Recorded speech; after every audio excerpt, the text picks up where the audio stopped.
along its length. It will power our 24-hour economy and strengthen Ghana's global competitiveness. The expressway will feature 8 major interchanges, each designed to ease congestion and enhance access. These interchanges will be located at Accra Hub, Adesso, Isamankese, Achem Odan, Ofuase, Lake Busuntri, and Kumasi. Together, they will form a network of seamless movement and connectivity. The project also includes 3 significant bridges crossing the Birim and Pra rivers, ensuring a safe and continuous high-speed drive across changing terrain. To support travelers and transport operators, 4 service areas will be built along the route. This will include emergency medical centers, fire stations, maintenance and rescue units, catering rest stops, fuel stations, electronic vehicle charging points, and safe, well-lit parking spaces. All these facilities will operate round the clock in keeping with our 24-hour economy. Finally, 2 modern toll plazas, one in Accra and one in Kumasi, will each have 20 lanes. They will rely on automated tolling technology to ensure smooth, efficient revenue collection with minimal delays. The Accra-Kumasi Expressway is not just concrete and asphalt. It is a bold statement of intent, a promise to build faster, connect deeper, and transform Ghana's future. The Accra-Kumasi Expressway is going to open up our dear country.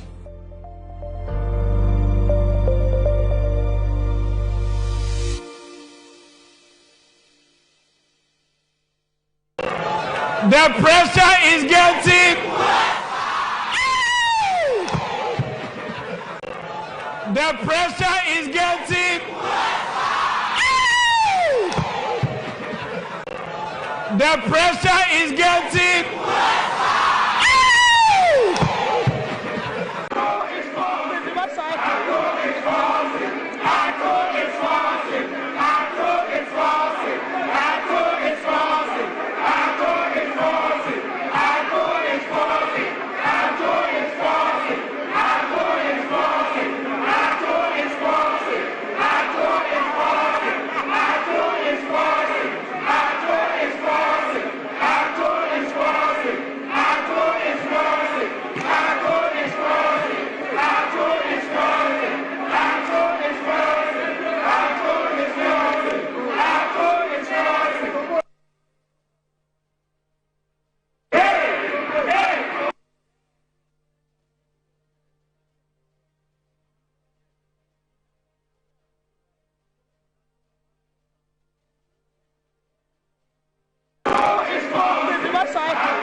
Atuforsen presented himself well.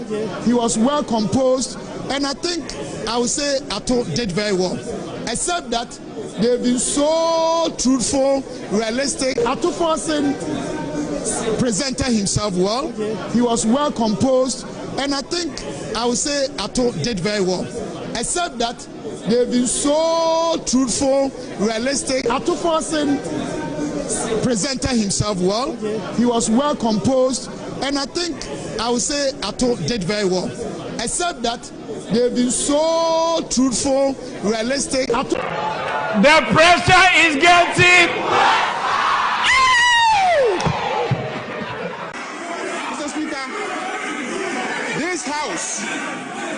house will not be abused by Honorable Afenyo-Markin. He's too small. He's too small to abuse this mace. He's too small to disrespect the speaker. Once all of us sit and watch you. Mr. Speaker, ni a vote kahame ameke akenuchumomba. Ameke wake akenuchumomba. Abaha 24-hour economy. 1 job, 3 shifts. Yano yakwe, Gamashi, Teshi, La. Nungwa, Yute ameke ingwe 24-hour economy yo. Nichumwe ingwe nichume yo. Almost say Jumanu was a speaker. Ni a vote kahame ameke akenuchumomba. Ameke wake akenuchumomba. Abaha 24-hour economy.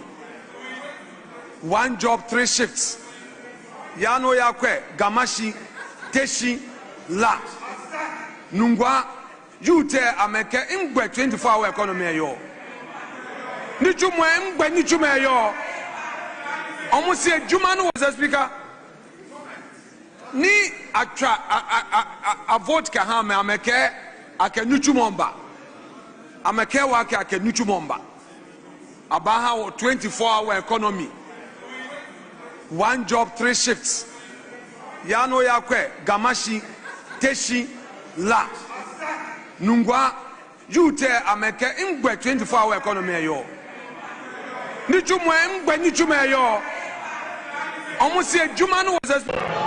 The pressure is getting.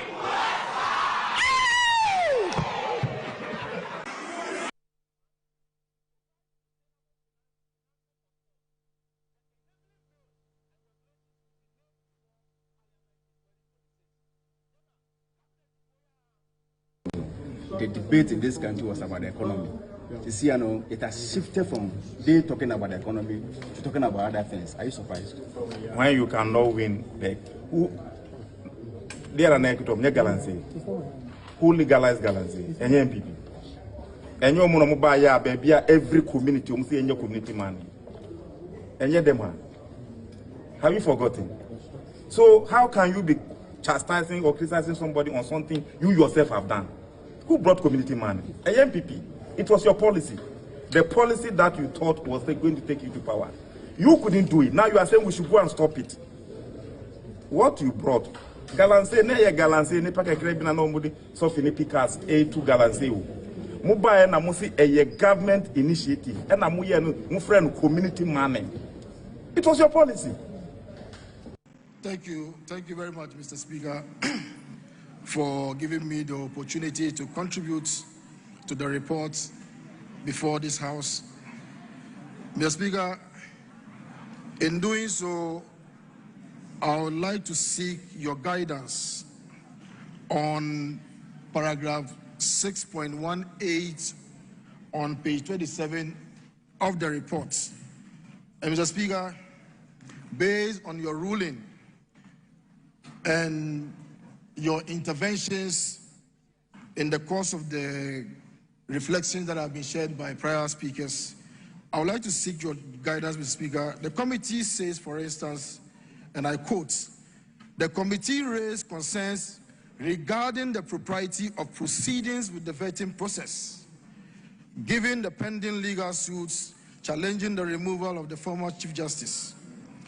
In its response, the nominee affirmed that Parliament was acting fully within its constitutional mandate, emphasizing that the mere filing of a writ or an application for injunction does not automatically stay the performance of a constitutional duty unless a specific restraining order is issued by a court of competent jurisdiction. Mr. Speaker, it continues with the second, third, and fourth paragraphs. Mr. Speaker, with what we have here, and having regard to the fact that you have made your ruling, is it out of order if one continues to speak to this same report in accordance with the rules of this House? Mr. Speaker, I'd like to seek your guidance. Honourable Member, I made a ruling earlier on this matter, not today.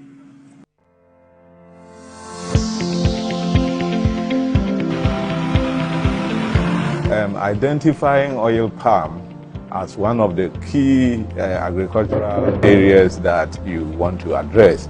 For us, you are 100% right. And to come here to look and also engage and ask questions gives us a very good assurance that you know what you are doing, because you know where to go and to seek ideas and also throw light into issues so that you can actually develop a fit for purpose policy. We are ever ready to assist your ministry and any other state institution for Ghana and for the Ghanaian. In 1995, na smallholder Obasi. 1995. Bob smallholder. Omo design is area be a omo cultivate assassin communities na here and bear 5.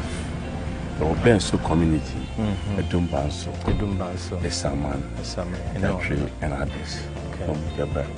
The paramount objective is omo very reduce poverty. Okay. Because that town na also. And then I can tell you, say, a boy, omo into me and for Mumba and schools like secondary school there, but then those days they were able to do that. Some of them have also been purchasing what you call it cars and me say me and come in cars and come at the car. Purchasing and Kadam project and Kodumo baby a baby in Koe near dinner. It's the best way to reduce poverty. Abadina ye. Big loose in Abadi. Abenebo anase kitim. The ought to tough woman. But the Jumana and Winwajo. Okay, iron for 4 good years. I could school iron. Get a first degree. So you are here as a graduate. So you take records. That we're harvesting in they take records. Are you demand for how long? For me, it was last year. Last year? This year, rather. No, I employ you. Impressive. Okay. Now I will say, yeah, buddy. Harvester. Oh, yeah, harvester. So carrier harvester. Now wait. Yeah, carrier. Okay. And to lose, you know, I could pick it. And to what pick, I know what I can for. No, Melio. Since I do managera. But when you are there, oh, when you are your plans. Okay. Thank you. When he says Abasuko, one in the first person I who say, Wababiti, I said, that's it. You quay enemy senses, I be very bad. Maybe sure, say by next project, cash baby dear from. Thank you. That's it.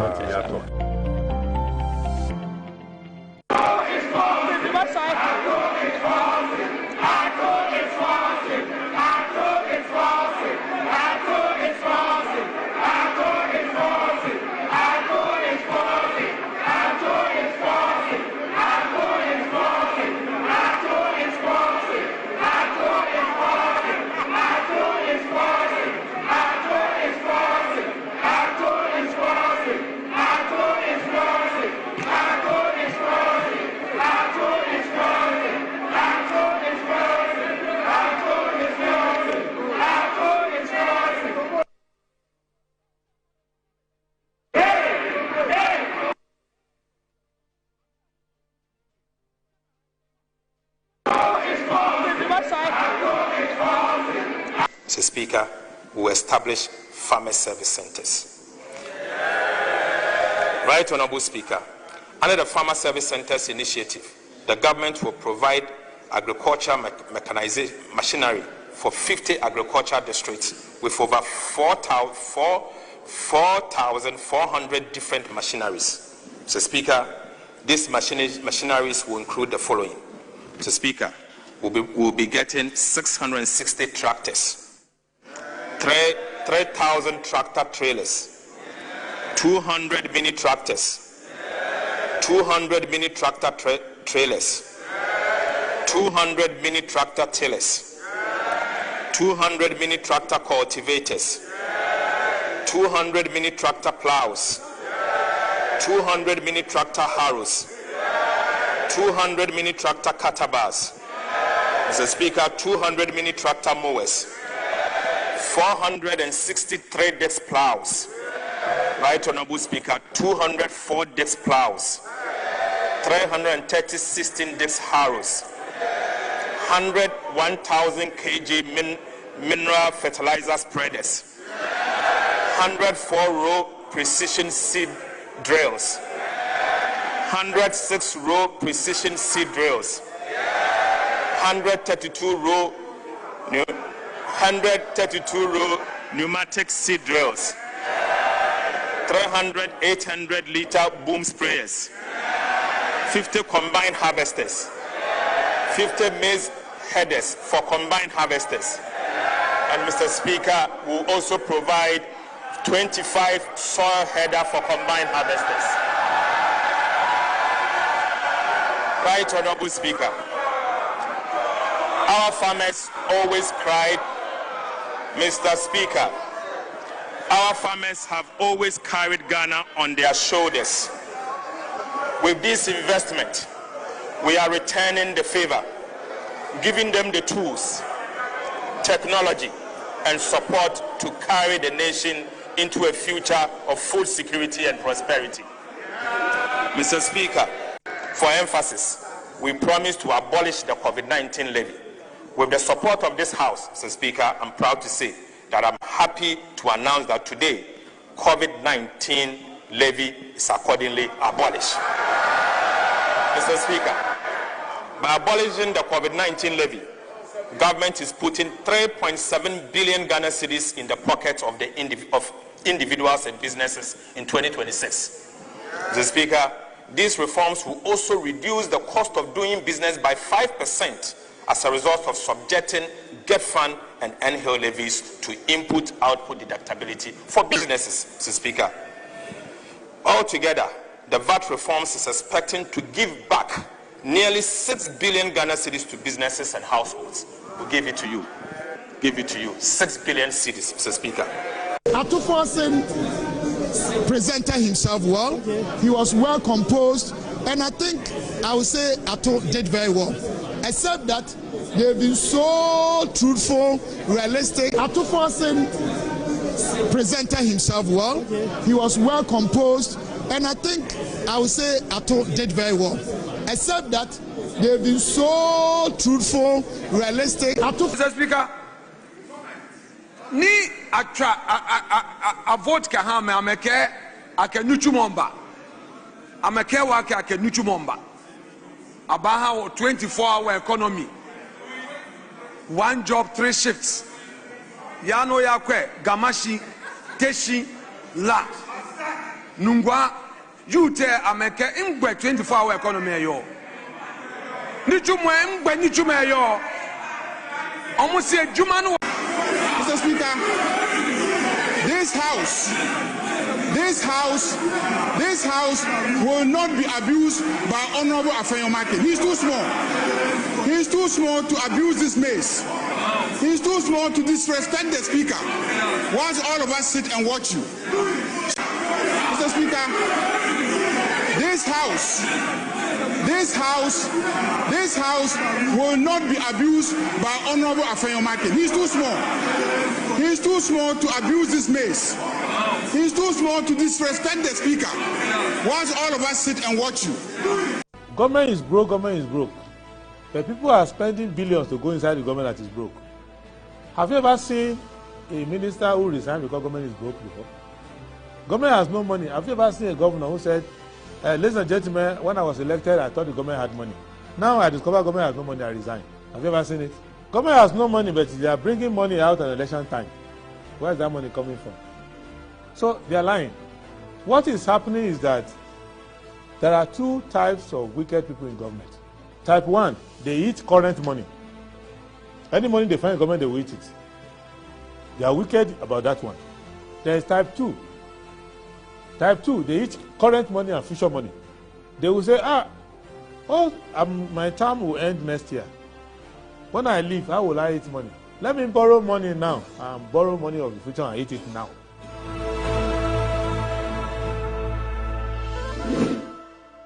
Government is broke. But people are spending billions to go inside the government that is broke. Have you ever seen a minister who resigned because government is broke before? Government has no money. Have you ever seen a governor who said, Ladies and gentlemen, when I was elected, I thought the government had money. Now I discover government has no money, I resign. Have you ever seen it? Government has no money, but they are bringing money out at election time. Where is that money coming from? So they are lying. What is happening is that there are two types of wicked people in government. Type 1, they eat current money. Any money they find in government, they will eat it. They are wicked about that one. There is type 2. Type 2, they eat current money and future money. They will say, my term will end next year. When I leave, how will I eat money? Let me borrow money now and borrow money of the future and eat it now.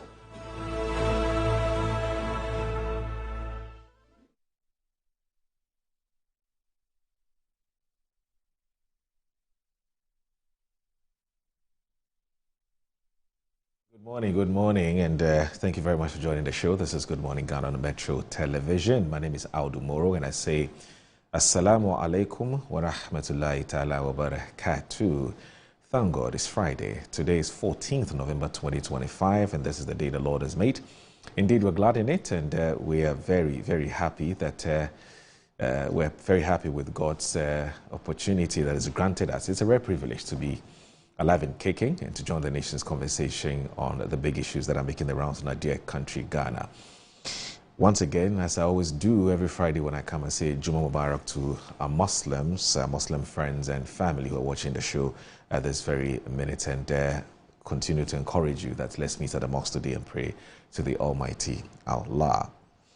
I'll go straight ahead and look at what the newspapers are reporting this morning. I'm talking about the banner headlines. Daily Graphic is what I will start with. Daily Graphic this morning is reporting that budget target growth in 2026 prioritizes agric transformation, infrastructural development. Government to create 800,000 new jobs. Parliament approves Justice Bafo-Boni as Chief Justice. Daily Guide. Parliament okays Bafo-Boni. 2026 budget statement. Government unveils sweeping VAT reforms. Government withdraws over 1.4 billion cedis from DACF account. Minority.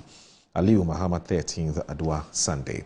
NSA scandal. Give Tawari out or say SCB bail now 623 million cedis.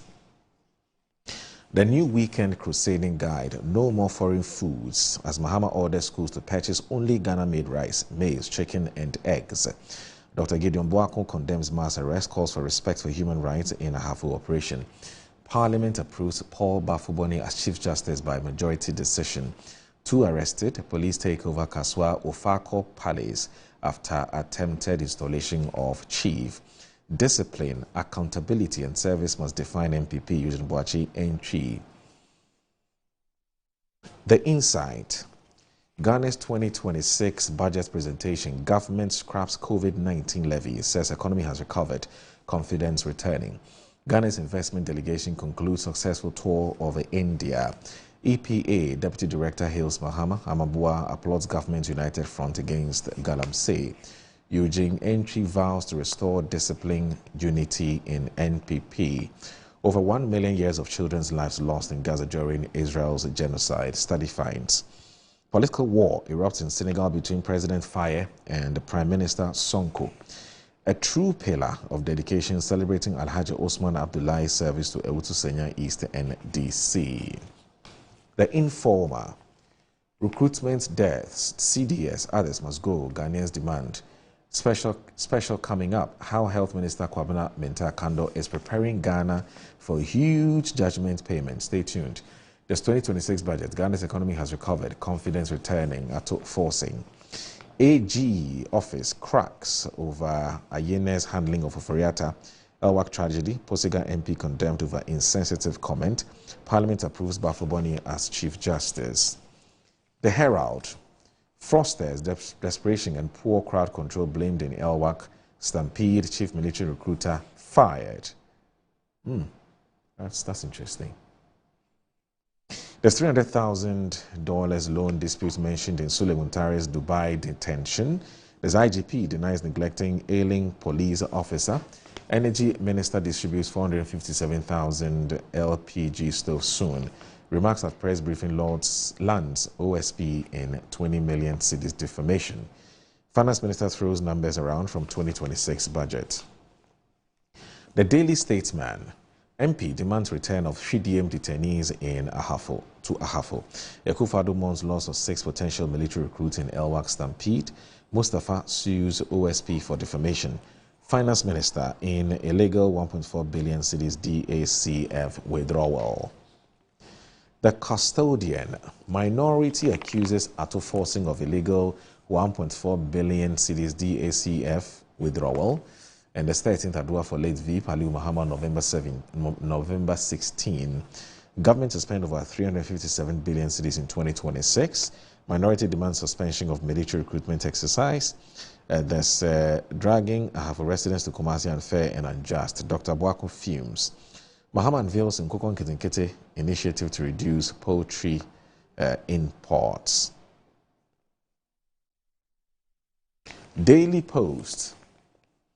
2026 budget. Government abolishes COVID-19 levy, hands 5.7 billion cedis back to households and businesses.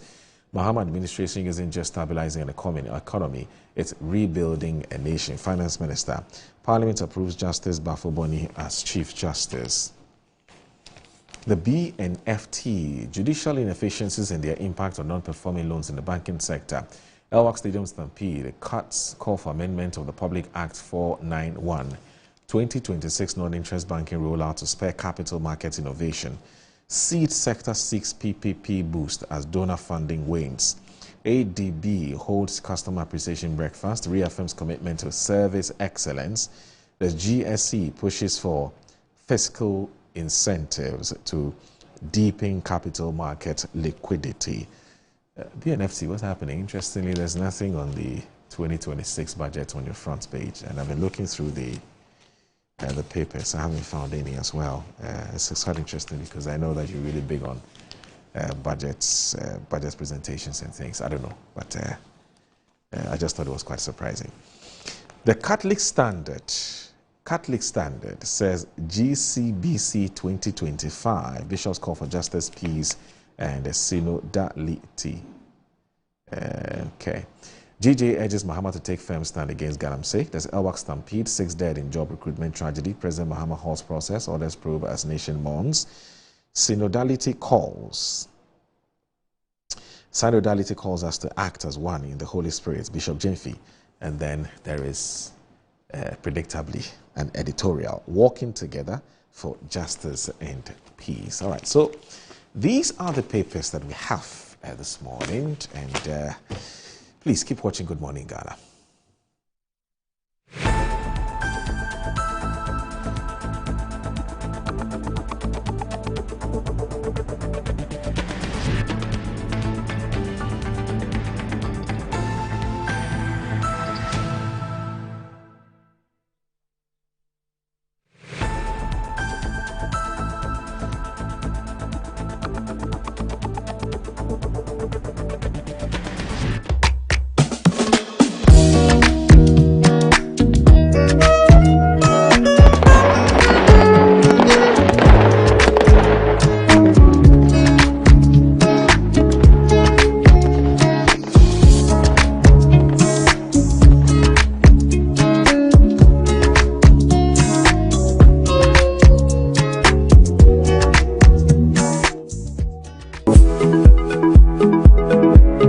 Sometimes the unexpected happens and the hero falls down in his own story. But he needs not stay down for long.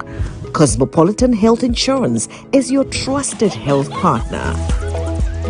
Whether an individual building a business, with Cosmopolitan Health Insurance, your medical care is our concern. For the best health insurance solutions for corporate institutions, groups and associations, families and individuals, choose Cosmopolitan Health Insurance from our over 700 accredited health service providers nationwide. Call us on 0302 540 668 or 0501 678 547 for all your health insurance solutions. Cosmopolitan Health Insurance, your medical care is our concern.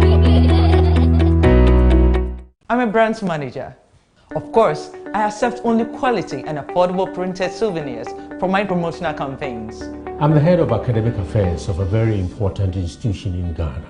Of course, we only deal with quality, reliable printing companies for our institution's printing materials. I'm talking about appointed time printing. Appointed Time Printings. We take pride in our extensive print scope that transform your ideas into captivating visual masterpieces. We delve into the core objectives and vision of each print project. Precision printing is at the heart of our printing process as we meet your tight deadlines. Our rigorous inspection, color verification, and overall printing excellence are assured. 20 years of printing excellence. It's always a pleasure working with you to create a vibrant, dazzling printing experience that gives you a masterpiece. Appointed Time Printing, your world of quality and affordable printing. Brush, brush, brush, brush, brush, brush, brush, brush your teeth.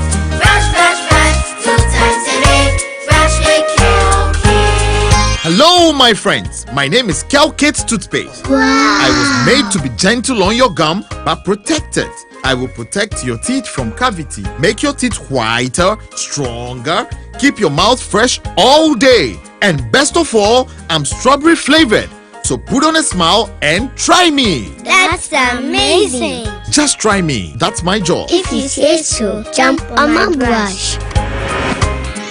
Makes your teeth stronger, chicky chicky whiter, chicky chicky stronger. Yay! You did it! I'm glad you like your new toothpaste. Don't forget to brush both day and night. Kel-Kate, happy smile.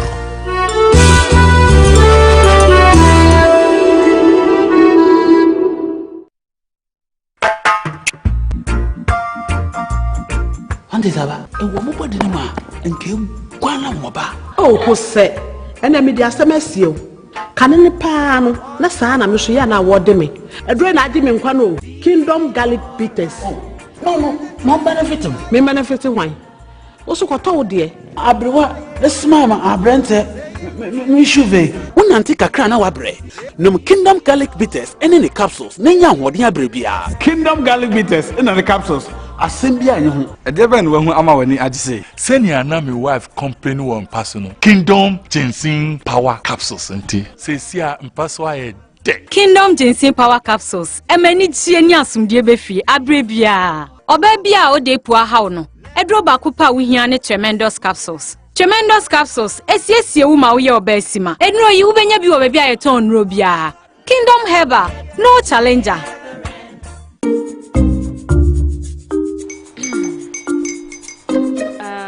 Kwame and his uncle are almost here. Wait a minute. This one too, your friend Kwame. Wait, Kwame. As in the same Kwame again? Yes, Mommy. I'm the second coming. Into all this tension just to reintroduce that broke boy from Kaswa. Why would you deceive the family like this again? Now I understand the whole delay. Troll from Kaswa, dear. Why wouldn't he be late? Or be later? Of course.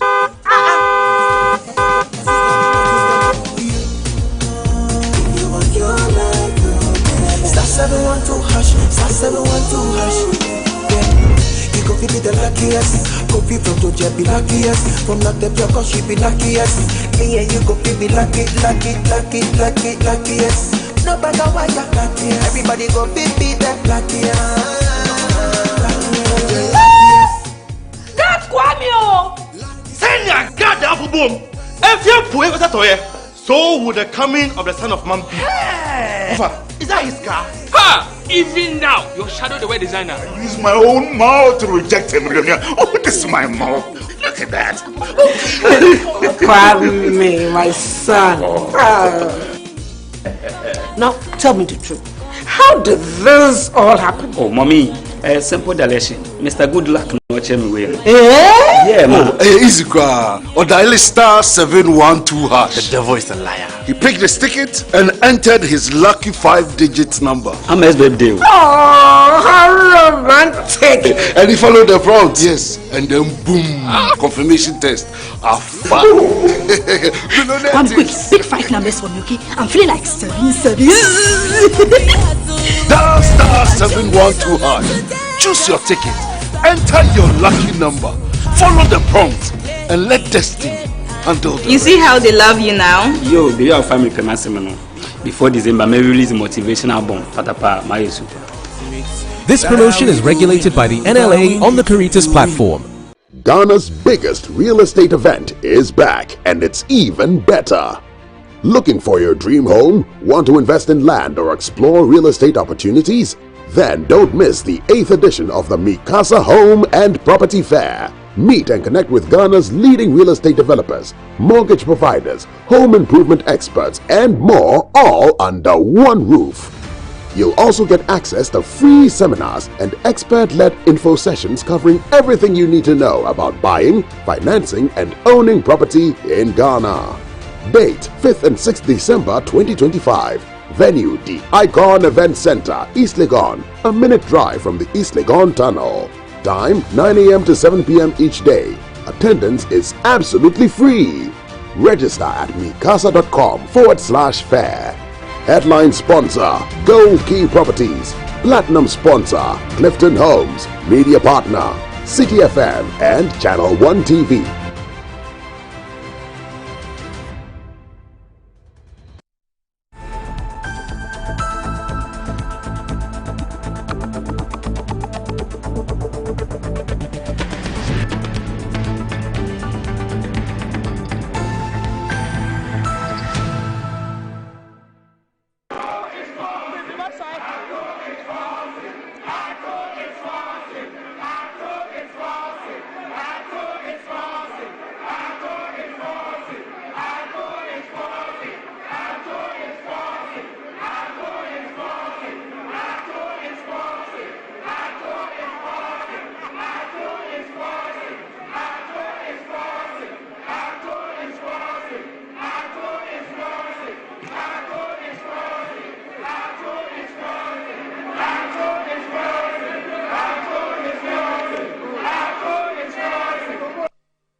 Atuforsen presented himself well. He was well composed, and I think I would say Ato did very well. Except that they've been so truthful, realistic. Mr. Speaker, ni atra a vote kahame ameke akenuchu momba. Ameke wake akenuchu momba. Abaha 24-hour economy. One job, 3 shifts. Yano yakwe, Gamashi, Teshi, La. Nungwa, you tell Ameke, Ingwe 24-hour economy yo. Nichumwe, Ingwe Nichume yo. Almost say Jumano. Mr. Speaker, this house will not be abused by Honorable Afenyo-Martin. He's too small. He's too small to abuse this mace. He's too small to disrespect the speaker.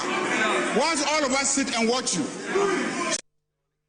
Mr. Speaker, this house will not be abused by Honorable Afenyo-Martin. He's too small. He's too small to abuse this mace. He's too small to disrespect the speaker. Once all of us sit and watch you. Mr. Speaker, this house will not be abused by Honorable Afenyo-Martin. He's too small. He's too small to abuse this mace. Yebejis cannot say Jeliomo. Mobana say, yes, ye dibia, Munjelien. We are building a country. So, Oba na NDC Nibi, a discarning ya jelly no, ye jelimo. Yes, Minam Catcho, will be them. No one will go scot free. Who did 1 CD will be them. Yebejis cannot say Jeliomo. Mobana say, yes, ye dibia, Munjelien. We are building a country. So, Oba na NDC Nibi, a discarning ya jelly no, ye jelimo. This Minam Catcho will be them. No one will go scot free. Who did one? The debate in this country was about the economy. You see, it has shifted from they talking about the economy to talking about other things. Are you surprised? When you cannot win, who there are galancy, who legalize galancy, and MPP, and your monobaya baby, every community, in your community money, and yet them have you forgotten? So how can you be chastising or criticizing somebody on something you yourself have done? Who brought community money? A MPP. It was your policy. The policy that you thought was going to take you to power. You couldn't do it. Now you are saying we should go and stop it. What you brought, Galanse, ne ye Galanse, ne paka krebina no mudi, so fini pikas, to Galanse. Mobile na musi a government initiative, and a mu friend community money. It was your policy.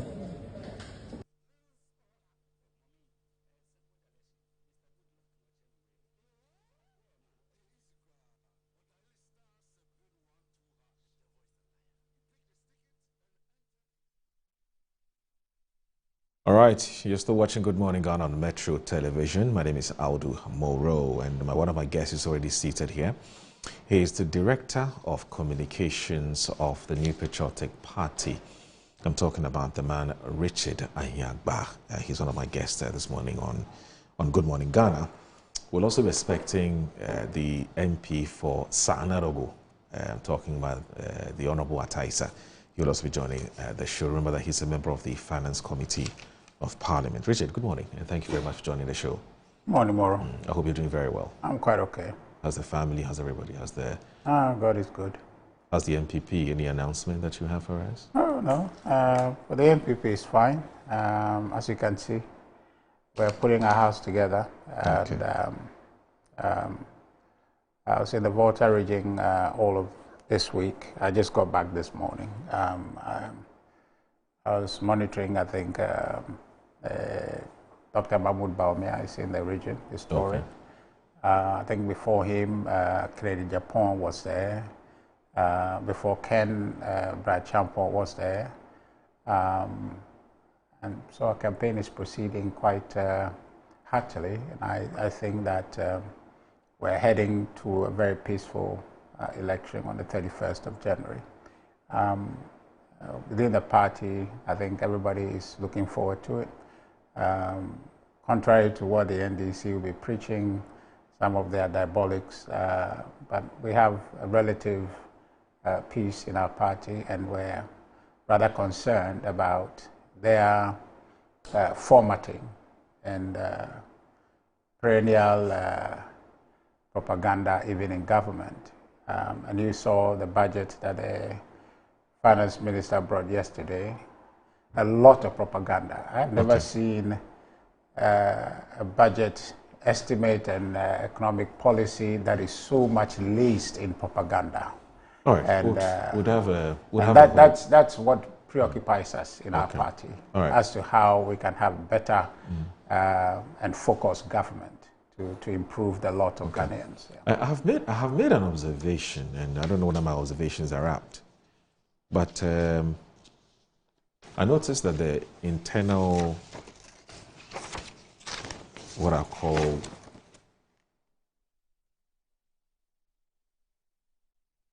what do we say? I mean, the insults, the personal attacks, you know, the use of incendiary language, very unwholesome language against, you know, I mean, between some of the camps, appears to have piped down a bit. I don't know what has done the trick. I don't know whether the Bute committee is doing a good job. You know, he's not in an acting capacity. Yes, acting chair. What do you think has accounted for that? Well, I think that we've always known that we need to work together, and it's always been the case. You know, if you think about a party formed in opposition, okay, I'm talking about our entry in 1992 as a political party, you see that we have what it takes to work together to protect the collective interest. So I think that people are reconnecting to the realities of our founding and seeing that what we have is ours. What is at stake is bigger than what individual interest might be. And so there's some organic coalescing around the idea that Ghana is what we stand for, and our objective is to wrestle political power and help advance Ghana's fortunes. So I think that people are coming to that idea, and that's what you're seeing. Even as we speak, Dr. Baumia is in my constituency today, in Ketu South. I've been maintaining my distance when Ken was there. I was in the constituency, but I didn't really participate in the activity. Brian Champo was there as well. Last week, I didn't, no, a week before, I didn't participate. So what I'm trying to get to your attention, Moro, to your question, is that there is that realization that for the benefit of Ghana, we need to shed whatever grievances we would have amongst ourselves, and don't make that the topical issue, but make Ghana's well-being the issue that preoccupies us. And I think that's what we're focused on from the very lowest, and I use that in advisedly, of the delegates to the highest. There is that deep search for who would represent our collective ambition, represent the ambition of Ghanaians in 2029 or December 2028 to become president in January 2029. So that's, I guess, what is bringing us together and what is preoccupying my party. And I think that is good. It's good for us, and it's good for Ghana to ensure that we work together to advance the objective of capturing power, to make sure that the promise of property-owning democracy is realized for all in Ghana, and the benefit of liberty and rights for all citizens are respected, and rule of law is established firmly in Ghana. So I think that we are happy about that, and I'm happy indeed, Moro, that you can see the stabilizing situation in our party even now, right? And I'm happy about that you can spot it from where you sit. Finally, before we move on to a more substantive issue for the day, the Asante Akim South MP, lawyer, is it Kwesi Boateng, made certain comments. You wrote or you issued a statement and condemned those comments because you believed as a party that these were comments that were analogous, or were comments that were foreign to the New Patriotic Party, for lack of a better word, or were alien to the New Patriotic Party. There were also persons who felt that the MP should by now be called to order and perhaps either reprimanded or sanctioned or anything of the sort. There were some groups that he actually issued a statement and called the party to take some firm decision on the matter. What has been the outcome of that? Is there going to be any such decision, or just have to allow sleeping dogs to lie? Well, Moro, I think we're first individuals, and then we join a group. So what ails individuals, what deficiencies they have, what bigotry they suffer from, is their individual liability and inability. And I think that as a people, we are connected with many bonds that we need to treasure and appreciate, than picking and choosing what suits us in some moment. I've listened to what my senior brother said, and I don't think there's any value there. He didn't contribute to political discourse in constructive ways. I think that, if anything at all, it serves to alienate and affect the good image of the party. And so the party has taken a bold step to disassociate itself from it. In other words, what statement he made does not represent the New Patriotic Party. It is his view and his view only. And so I think that suffices. If people are calling for additional measures to be taken against him, I think that's a matter that can be taken up with the National Council. They have to look at it. But as far as I am concerned, the party is clear. The disassociation is very straightforward and didn't mince words. So for me, that's done. Okay. And I don't think that people should, belabor that matter as a value reflection of the New Patriotic Party. It is not. That's not who we are. We're individuals, all right, but our collective value system does not reflect that narrative he spewed. I don't think that we encourage that. Okay. And the party has made that clear by disassociating itself from it. Okay. All right. Let me also say that we've been joined by the Member of Parliament for the Southern Ledago constituency. I'm talking about the man, Honorable Atta Issa. Or let me say, Atta Issa is the Honorable Member of Parliament for the Southern Ledago constituency. He is also a member of the Trade, Industry, and Tourism and also Finance Committee of Parliament. Good morning. Good morning. How do you say good morning in Dagbani? Dasaba. Dasaba. And the afternoon is? Antiri. Antiri. And then in the evening is? Anula. Anula. Good, yes. Good. So Dasaba. No. Ababewula. Abiwula. Abiwula. Oh, okay. Can I say something small, even though it's their party? Oh really? You can't. Just a second. First of all, how are you? I'm doing well. And no. We the last point you made on the MP. Okay. Yes. Because at least we are all trying to preserve this democracy. So you tell us how your consensus are doing even before. Okay, so let me say good morning to the people of Sanargo. And I'm inspired today based on what I heard yesterday, but I'm sure we'll come to that. I wanted to just add my voice to the comments made by one of our colleagues in Parliament to the effect that given some level of segregation among tribes in the country.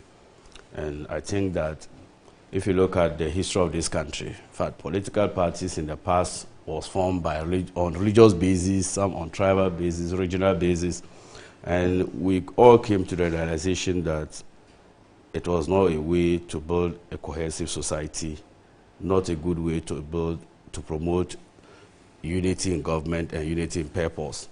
And to that extent, a law was passed in this country to repeal political parties that were formed based on tribal and religious lines. However, it is important to add that I think that it is Dr. Baumie's own doings that has occasioned all this. I remember I had calls to sit here and other platforms to say, prior to the 2024 elections, that the campaign that was started, if not checked, will set a precedent for the future. And fortunately, sense of reason and common sense prevailed at the end of the elections.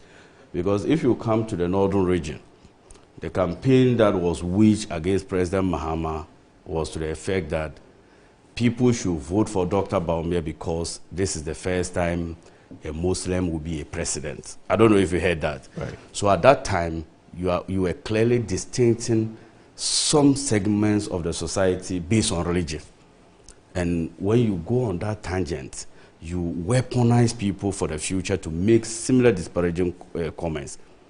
Also, we were invited by civil society and opinion leaders in the north to support his bid because one of us is going to become president. The one of us in this case meant that he is a northerner, northern by birth, and from the Nagbewa clan. So we should support him because of that.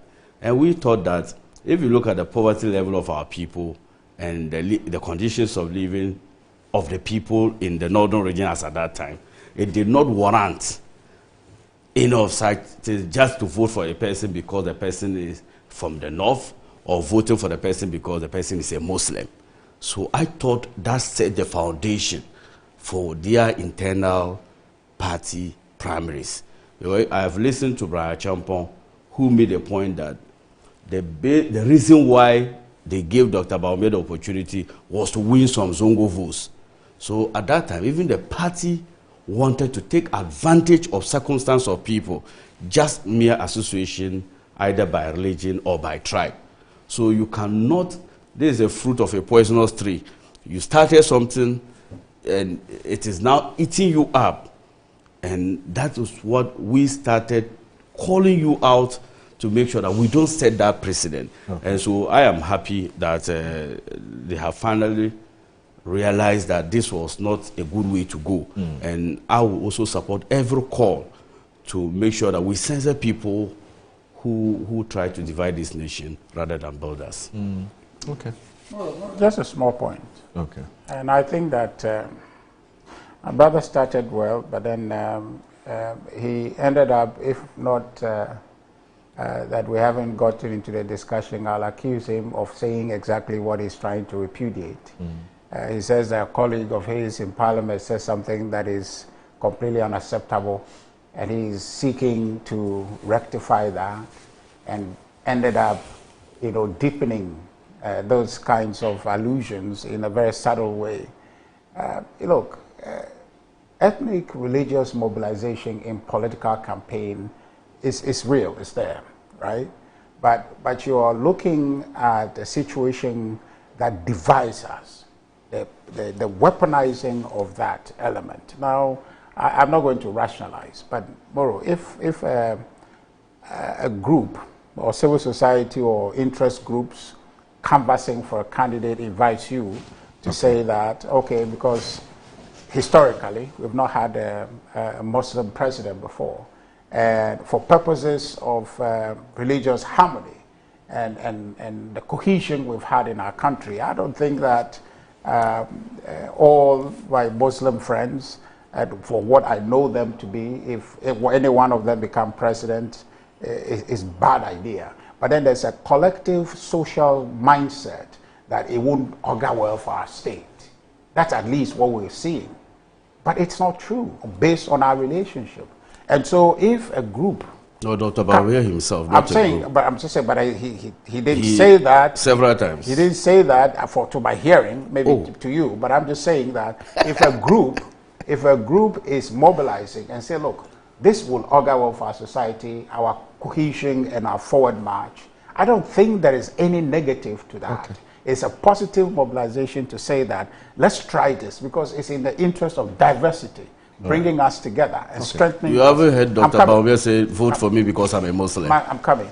But the point is that that's good for society, okay, that we reflect our diversity. So that for me is not equal to what was said, that we're all trying to repudiate. So you are welcome to repudiate that, but to layer on top of that what area you were going, I think that would... Dr. Bawumia has said, vote for me because I'm a northerner. I'm saying that's not material. Okay. Do you think that President Mahama hasn't said it? You remember when President Mahama said that, was it President Mahama directly or your campaign so you don't know, but this one I know Dr. Bawumia said. I think I know also President Mahama. You heard it, you yourself, you heard it. So I'm not interjecting, so we are done with this topic. The point I'm trying to make is that to compare the two is a false comparison. Just don't make it. Focus on what the MP said, and let's move on. Let's move on. Yeah. Let's move on. So, I want us to look at a matter which came up on the 12th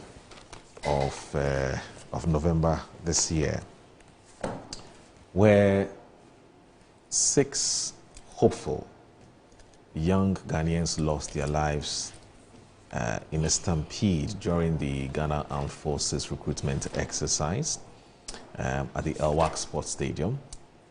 And a day generally people have described as a Black Wednesday, and the argument that this is something that was predictable and we could have stopped it, it was avoidable. Yeah.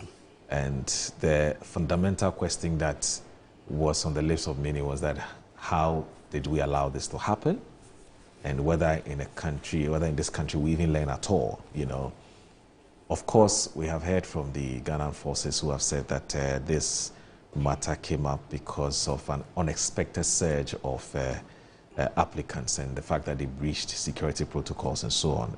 They rushed to the gate ahead of the scheduled screening and all kinds of reasons that they gave.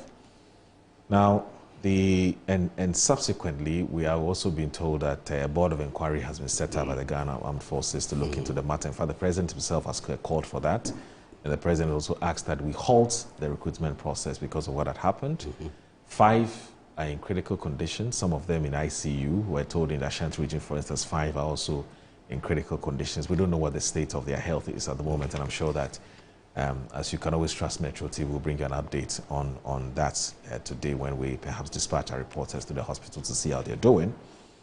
But The Herald newspaper today has given us what appears to be some kind of an update, you know, and if you look at the front page, it says fraudsters, desperation and poor crowd control blamed in Elwak stampede.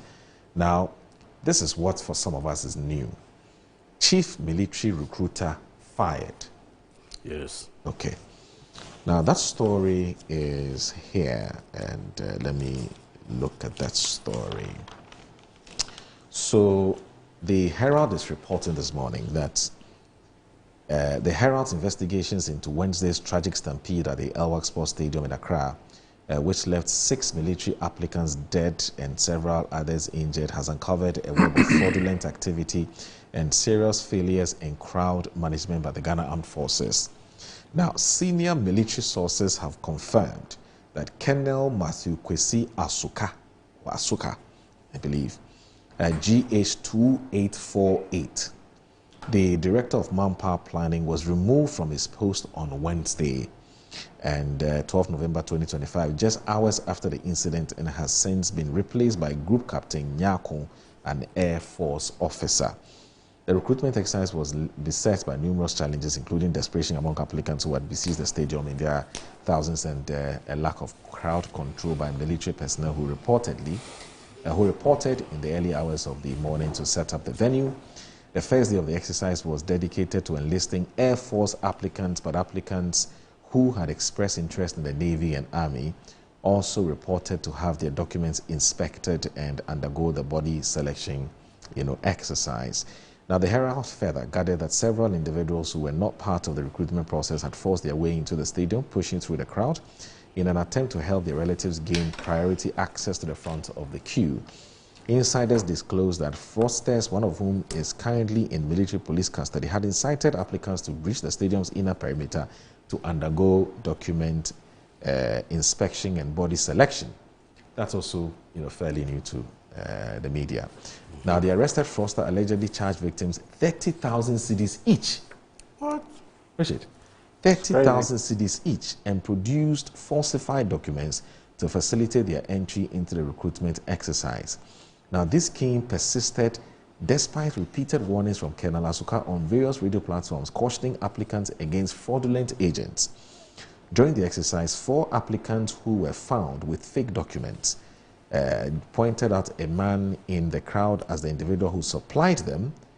He was immediately apprehended, handed over to the military police, and taken into custody. Now, the fraudsters are also said to have encouraged their victims to force their way through the queue and even the stadium. And I read the last paragraph and then bring my guest in. That's on page. Okay, so here we am looking for that story. Okay, but I guess that I guess okay, November 14th, Sunday. Okay, look at this.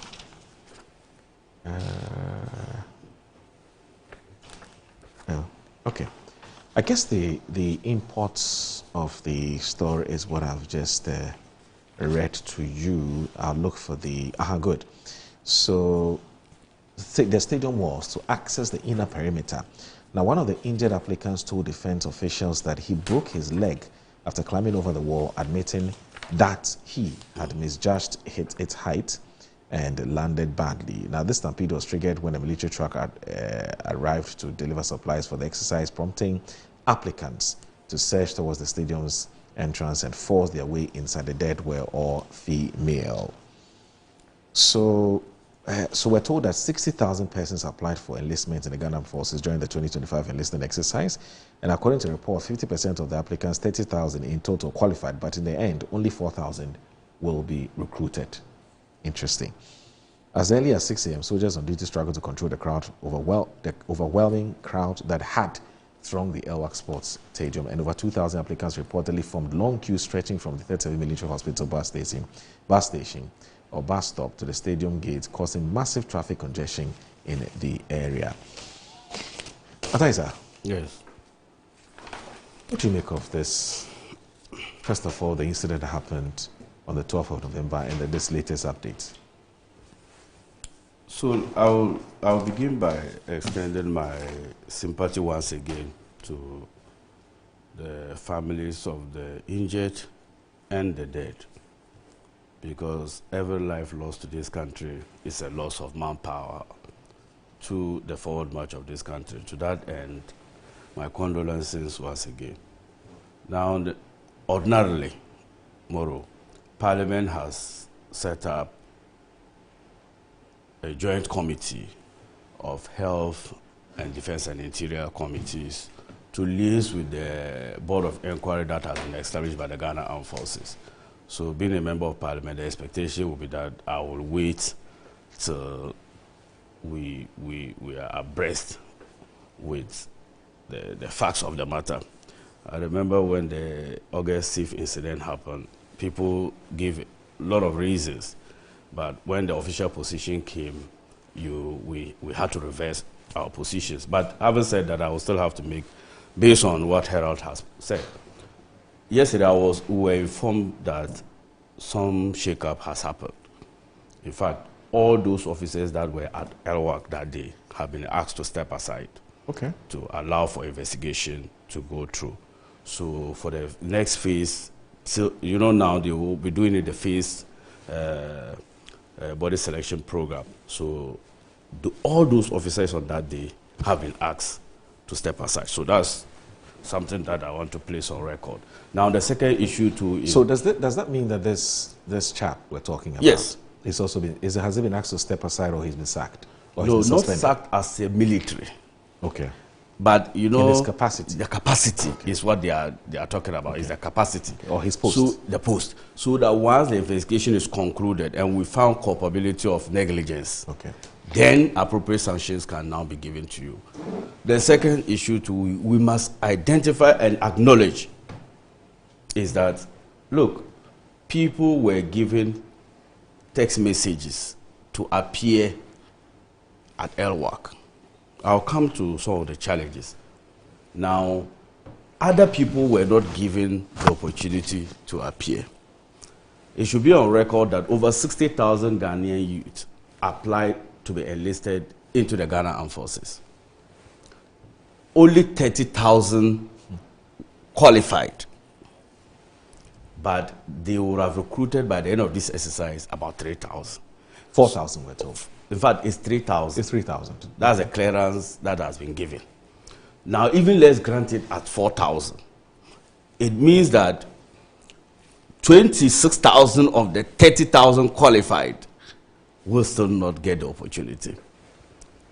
So on that day,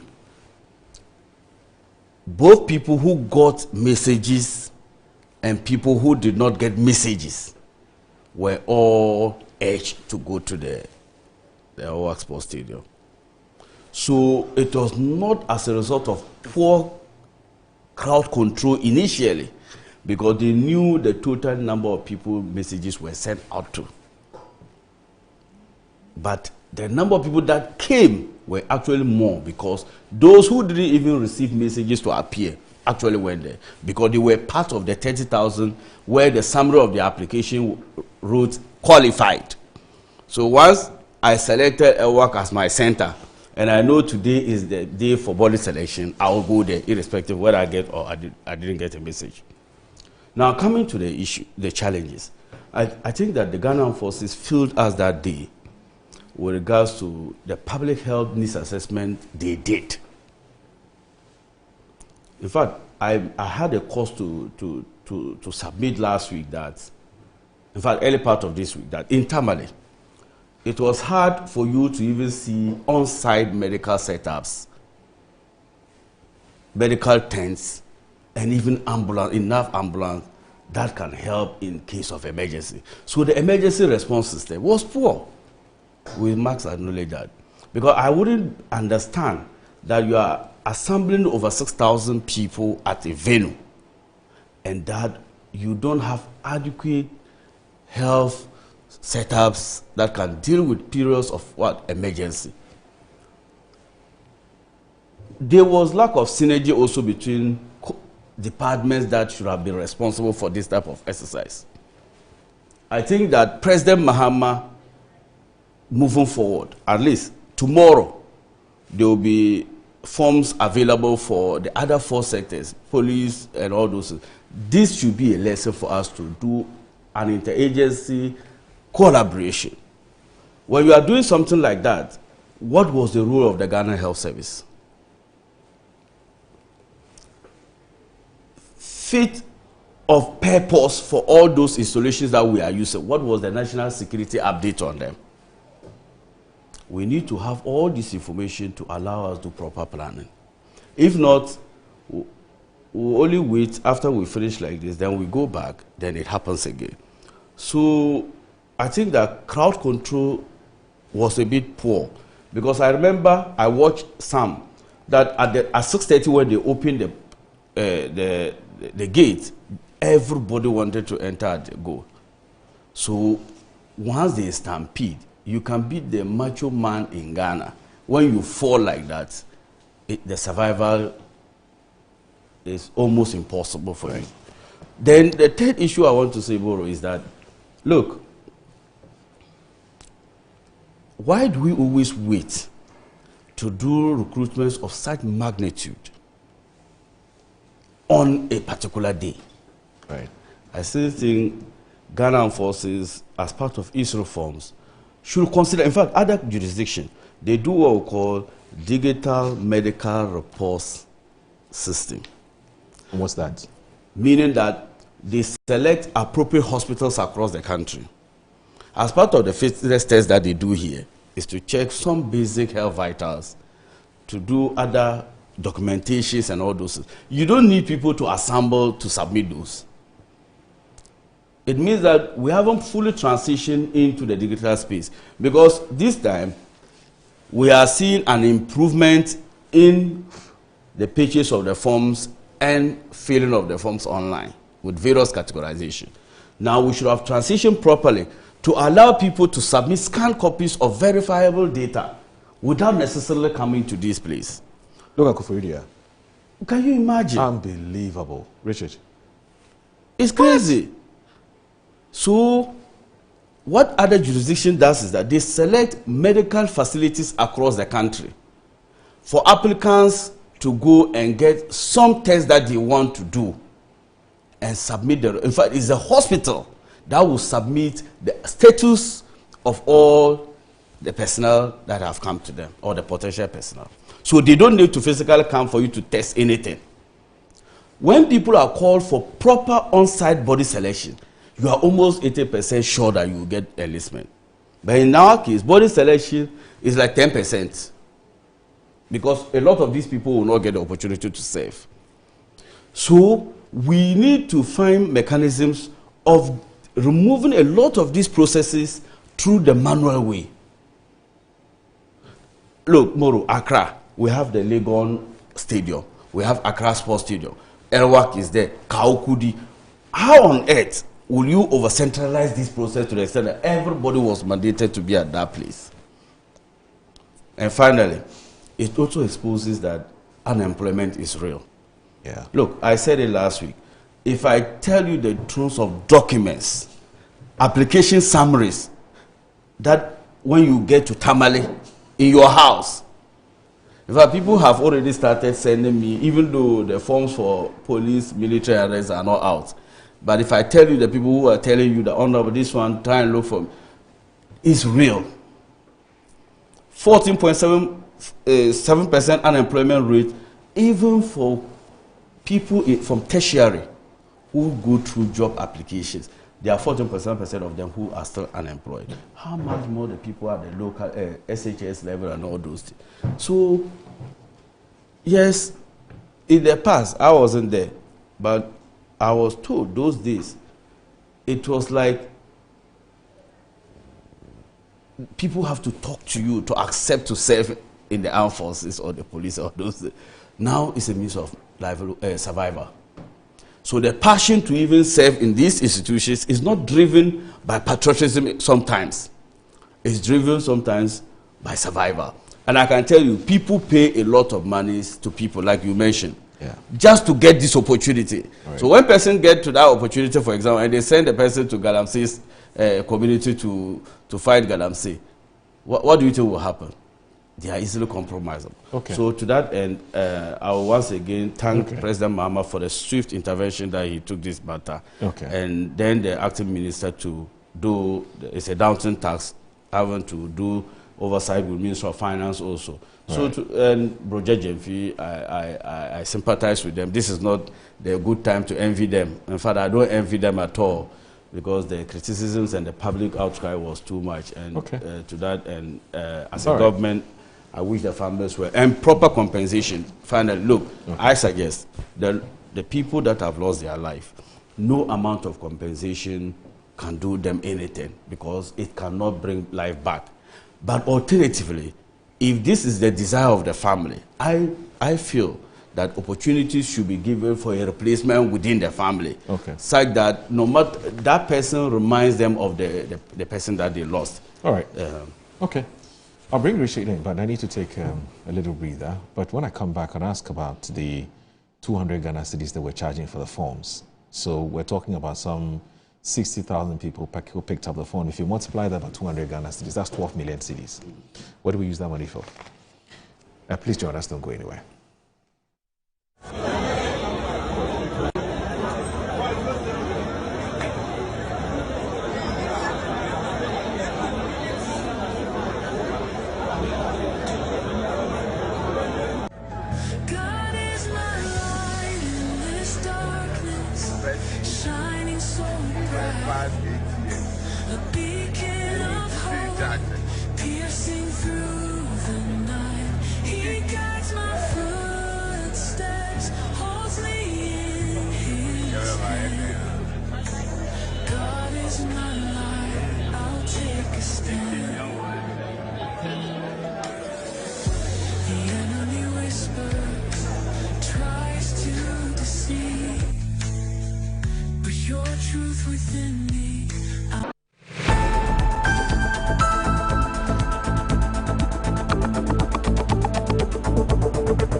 Start your kids' day the right way, filled with confidence to take on any challenge. Pepsodent Kids contains the right amount of fluoride and sugar acid protection to care for their developing gums and teeth. Grab either orange or strawberry so they brush with the sweet flavor they love morning and evening. Pepsodent Kids, giving your children a bright smile for a brighter future. Are you a headmaster, headmistress, parent, teacher, or an educator looking for high-quality textbooks for preschool, primary, and junior high school students? Look no further than Advocate Publishing Company.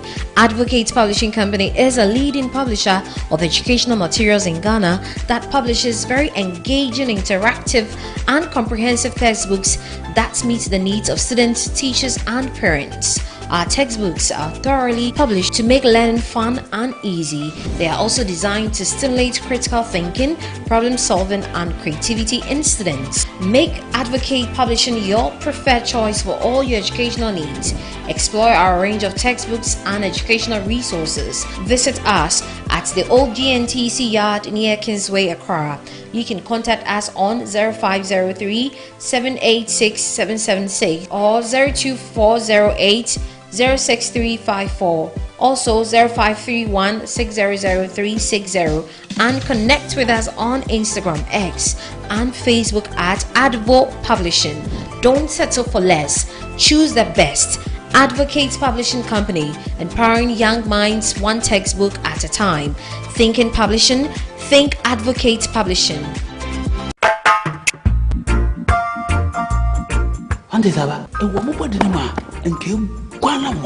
Oh, Jose, and I made the SMS. Can any pan, Nasana, Mishia, now what me? A drain I didn't quano, Kingdom Garlic Bitters. No, more benefit him. Me benefit wine. Also, what told dear? Abrewa, the smama, Abrente, Mishuve, one antique crana wabre. No Kingdom Garlic Bitters, and any capsules, Nanya, what ya bribia. Kingdom Garlic Bitters, and the capsules. Assembly and you. A deben who ama when I say, send your name wife company one person. Kingdom Ginseng Power Capsules and tea. Say, see, I'm password. Kingdom Ginseng Power Capsules. Many genius from Debefi, Abrebia. Obebia o de poor how no. Edro Bakupa we hear tremendous capsules. Tremendous capsules. SSC Uma we obesima. Edno you benya bi obebia eton robia. Kingdom Herbal. No challenger. Wabedum time aso. Hey, J.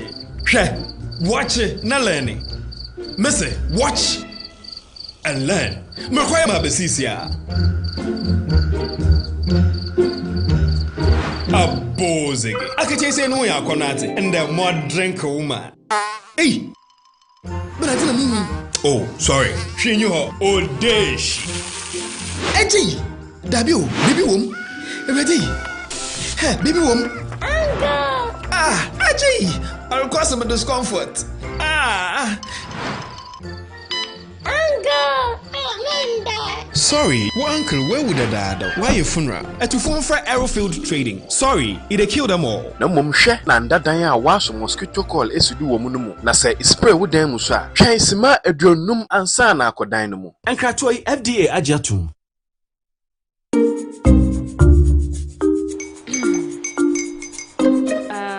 Kwame and his uncle are almost here. Wait a minute. This one too, your friend Kwame. Wait, Kwame.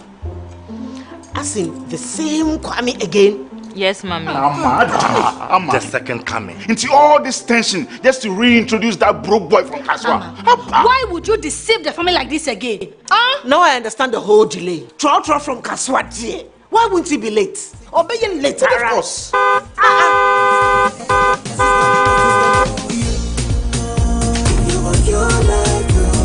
Star 712 hash, star 712 hash.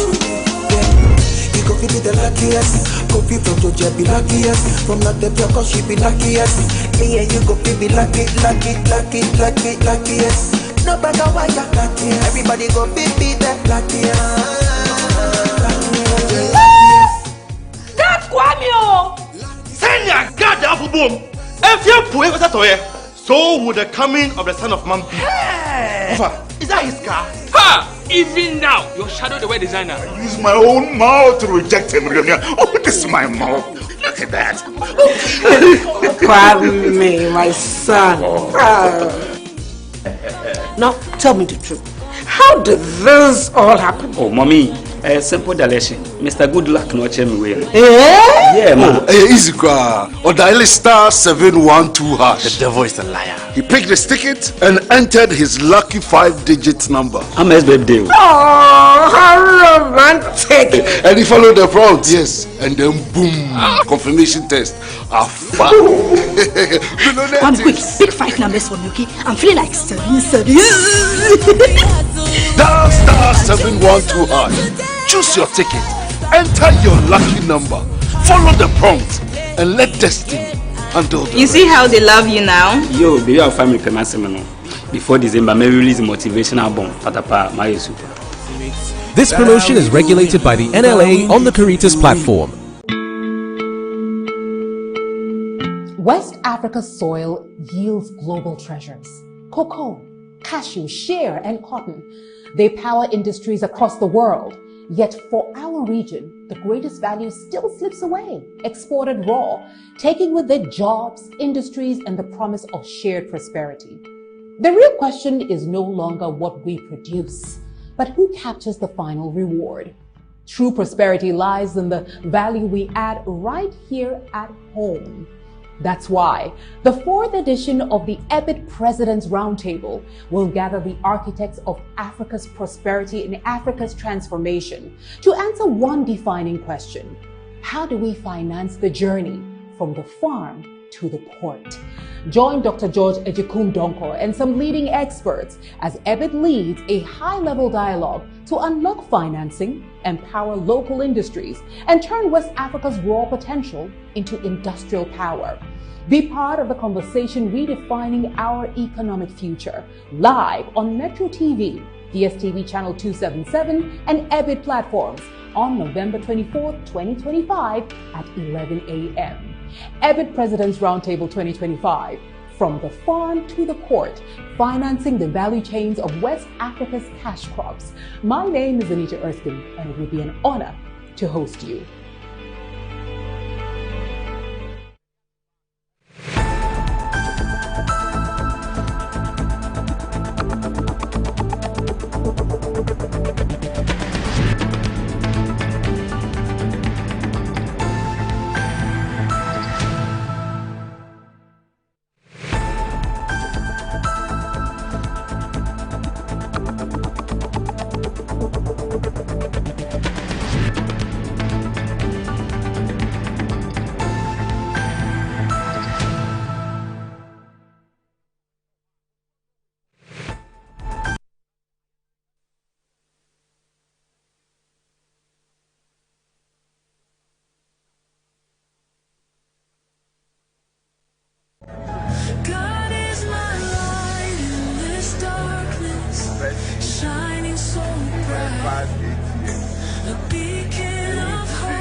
You're still watching Good Morning Ghana on Metro Television. My name is Audu Moro, and I'm here with Richard Ahiagba, who's a Director of Communications for the New Patriotic Party, and also Ataisa is the Honourable Member of Parliament for the good people of the Sak-Leregu constituency.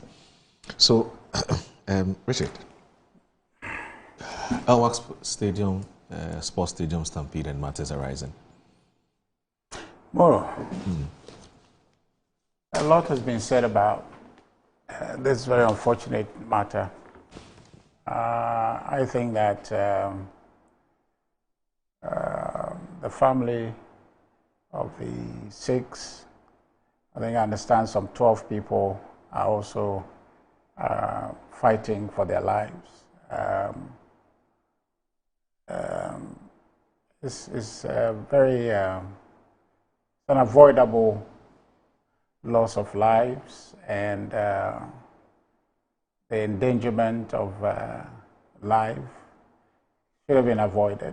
I mean, it didn't require money to plan well, because the people who were managing this are paid their salaries, so we didn't have to pay extra to do a diligent job to save these lives. Right. And I think the more we talk about this, the higher the temptation of speaking in ways that might end up insulting people, because the loss of life in this matter that is supposed to be avoidable is, for me, something that cannot be forgiven. And, you know, in other places, the people concerned should just walk away from their job, because they failed. Literally, they failed. They failed. There are instances where they could be excused if it didn't translate into the loss of lives in this matter. That we can say that, well, it was a near miss, but now it's a catastrophe. People have died. People are hanging on to their lives. And some of the people who are fighting in ICU or wherever they may be now, their lives could be altered completely. Yeah. And the understanding is that it's not only in Accra, in other places there have been similar incidents, because you just have too many people, okay, in one place, seeking to deal with a recruitment that requires less than, significantly less than the number that was present. So the science that determined that bring all of them in that manner is beyond me. And in fact, to be fair, it's not only the military that does that. The immigration, the last time they did theirs, they did same. It's just like that is just how they have done it over time, so that's how we're going to do it. You know, Under Akufo-Addo, I remember the system that the NDC, for their own convenient politics, criticized. But if that process or method was adhered to, these 6 young women would be with us today. Chances would be that they would have been in the system, and so therefore would not have to go to open court to go and battle with men and a mob like that to be run over the way it happened. They are seeking to recruit somewhere. The number keeps changing, but my brother says that the clearance is given for 3,000. I've heard nationwide 12,000. Okay, so that's a sum total. Over 3-year period. Okay. So that's why people just divided 12,000 by 3 and say 4,000. Oh, but that's not the. But so the present pursuit is to find 3,000 yes. out of the 60,000. Yes. Okay. Out of 30,000 qualified. But the sum total. Sum total is 60,000. But what we are getting is that people showed up, not part of the 30,000. Yes. They were not invited, but they showed up because they had applied. Yes, exactly. Right? And so I am at a loss how we couldn't just figure out a better way to do it. It's sad. I don't want to, talk in ways that will affect an otherwise an institution that we all admire and respect and support, the military, to do a better job for Ghana with all the discipline we attribute to them. They failed on this day, and I think that they should look at it seriously, and the people who may have contributed to the lapses that led to this, should they themselves look at themselves and say and just excuse themselves from the system, or the system should discipline them and take this. The only way this can't be agreeable to us as a people is for the military itself to learn serious lessons from this and say never again, and find ways to memorialize these young women who've passed. Beyond the call for compensation and the rest, I think that they ought to be memorialized to serve as a signpost in history for us that that incident will never happen again. Next time we set up to plan a thing like this, because the military will always recruit, and the understanding is that we should make it open and fair so people across the country would have equal chance of participation, which is perhaps the pursuit. But we should find a more refined, a more civilized way of doing it. This doesn't look attractive at all. Okay, these are going to be your military fighting for whatever, and look at how they are seated like some homeless or some people detained for processing. It doesn't look appealing. I remember, Moro, and this is just a passing point, when I was being recruited to join the National Guard in the States, it was decent. You have an individual come to you, sit you down, interview you, tell you what it is you're getting in, and it's a very structured process, and it's based on identification, it's based on one-on-one interaction. And so, and look at the size of the army and size of the population, okay? 300 million people or more.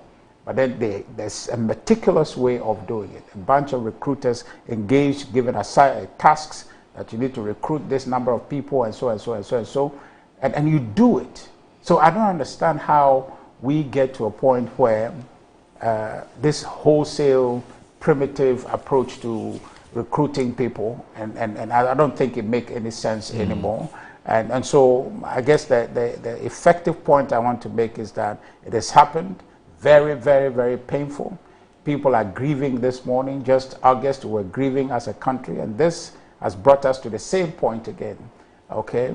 My prayer is that the other people who are fighting for their life will succeed, they will pull through, and every care will be extended to them to pull through. And the ones that we have lost, the state must take notice of their loss and do something so that their death will not be in vain. Do you agree with those who say, I mean, I've heard Ataisa make the same call, that the families of the 6 should be duly compensated beyond just the rhetorics? Yeah, I mean, I don't think that is in bad taste at all. I think it's something that ought to be, except that it won't suffice, right? As for whatever amount of money you give them, they would spend it. But what will be eternal, become part of the fabric of our history, would be their loss be memorialized to serve as a reminder that this road we will not cross again. At this point, we will not get to this point again. We'll be reminded anytime people sit around the table to plan anything such as this, they will be reminded by the sad loss of these 6 young ladies, and we're hoping that's the end and no more. Ataisa, would you want to spearhead a campaign for us to scrap the charging of 200 Ghana cedis per forms? I mean, poor people want to join, they want to serve their country. We're asking them to pay 200 Ghana cedis. Why are they going to get the money to pay that 200 Ghana cedis?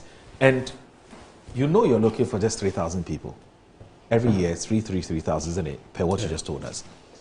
I mean, you asked the public to apply. Yeah. About 60,000 people applied. And I've just done the maths. Well, to borrow Annie's, popular, quote. You do the maths, 200 Ghana cedis times 60, that's 12 million cedis. That 12 million cedis as we speak. Nobody knows what that 12 million cedis is actually being used for. Okay, that's number one. Number two, when they pay that 200 Ghana cedis and they go, and in fact they don't qualify, or even when they qualify, they don't get recruited, why don't you refund the monies to them? I think... Or you don't think these are legitimate questions that I'm asking? No, these are legitimate questions. Yes. And for me, the angle of refund is where I wanted to side with you. I don't think, you see, cost sometimes is a means of positive discrimination. When something is also entirely free, you can't contain the numbers. So sometimes positive discrimination in the sense that it becomes a barrier, some sort of, to regulate the number of people who will be interested. Second issue is that the military, maybe they need to update Ghanaians on the utilization of proceeds from that, as to whether maybe there are internal operations costs relative to the assignment that you are intended to do. It's just like BEC registration and those things. Now central government has absorbed the fees, the registration fee for BEC and WASI at the central government level. So I think even if their operation cost relative to organizing the aptitude test, the on-site physical fitness test and all those things, government through the armed forces and Ministry of Defense should appropriately budget for that. So if you know you may need this amount of money to do the process, let it be captured in your programs and then submitted to Parliament for approval. Okay. Like I said, it's a positive way of discrimination, and I understand why successive governments haven't ruled it out completely. It's in a way to regulate the number of people. And look, Moro, you are analyzing it based on the number of people applying. I'm saying that this group of people that you see apply, majority of them is not because of the service, it's because of what? Opportunity. So genuinely people who are interested to do will find way of doing it. But when you don't give that person the opportunity, every reasonable and fairness will suggest that you refund the person money back to the person, even if some amount of money out of the 200 has been used to take care of something relative to his application or her application. The remainder should be refunded to the person. And this should be a given. But we must acknowledge that there has been a reduction. You remember in the past, some were you were buying the voucher for 250, some 300, depending upon the offices that you were going. Now it is a flat of 200 Ghana cedis. If a budget fee posted it on Facebook. Yes. On the, I think, 2nd of October or so. Yes. At the time, it was being rumored that the forms were going for 350. So he then put it up. Yes. And put it out and said, it's maybe slashed from 350 to 200. Yes. So this is a slight improvement, but we can do better. Government should prioritize this recruitment process and capture it as a central government spending. Okay. And then for people who are interested, there should be mechanism, not necessarily buying the voucher. I've already said that if you go to other countries, recruitments, for you to see the person physical, it is only at the level, the penultimate space or the stage that you go before you are enlisted. Okay. So Ghana should be able to do all those things, digitalize the process, so that it reduced transportation costs. Do you know, the LWAC, it was not all people from Central Accra that went there. Right. Greater Accra. So imagine somebody travel all the way from Afia or all the way from Sakumon or Ashaman. The transport, the inconvenience, the risks associated with that, all these things are avoidable. And to that end, I believe that even if the vouchers will still be sold, we must find mechanisms of refunding applicants who are not successful. All right. But it's finally funny. I've just been thinking, the Defense Ministry doesn't have a substantive minister, or hasn't had a substantive minister for some time now, since the tragic and unfortunate demise of Dr. Omane Boamah. Yes. May his soul rest in peace. Ato Forson has been acting. Yes. But we all do know how demanding his office is as finance minister. Yes. And now he's taking up an additional role as a defense minister.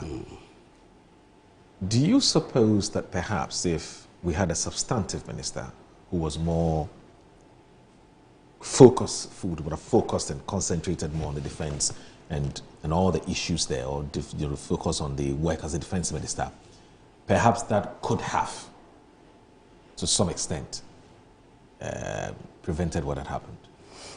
Yes. You know, this is not to say you are impugning any misgivings about the competence of the finance minister, Dr. Ato Forson. I believe that he is fit for purpose. He has distinguished himself. In fact, I think that he's the best minister in this government so far. And to that end, nobody can question the way he performs. However, like you said, finance, managing the fiscal space of this country requires a lot. In fact, you see that over the last weeks, Dr. Ato Forson hasn't slept. Yesterday, when he left Parliament that late, he still had to go to a TV program to still do post-budget comments. And defense too, look, Moro, it's a ministry where the president is always careful with who is sent to that ministry, based on the history of this country. So, yes, the workload on finance ministry to some large extent is huge, but you look at the presidency also, who the president will have that utmost trust and confidence in.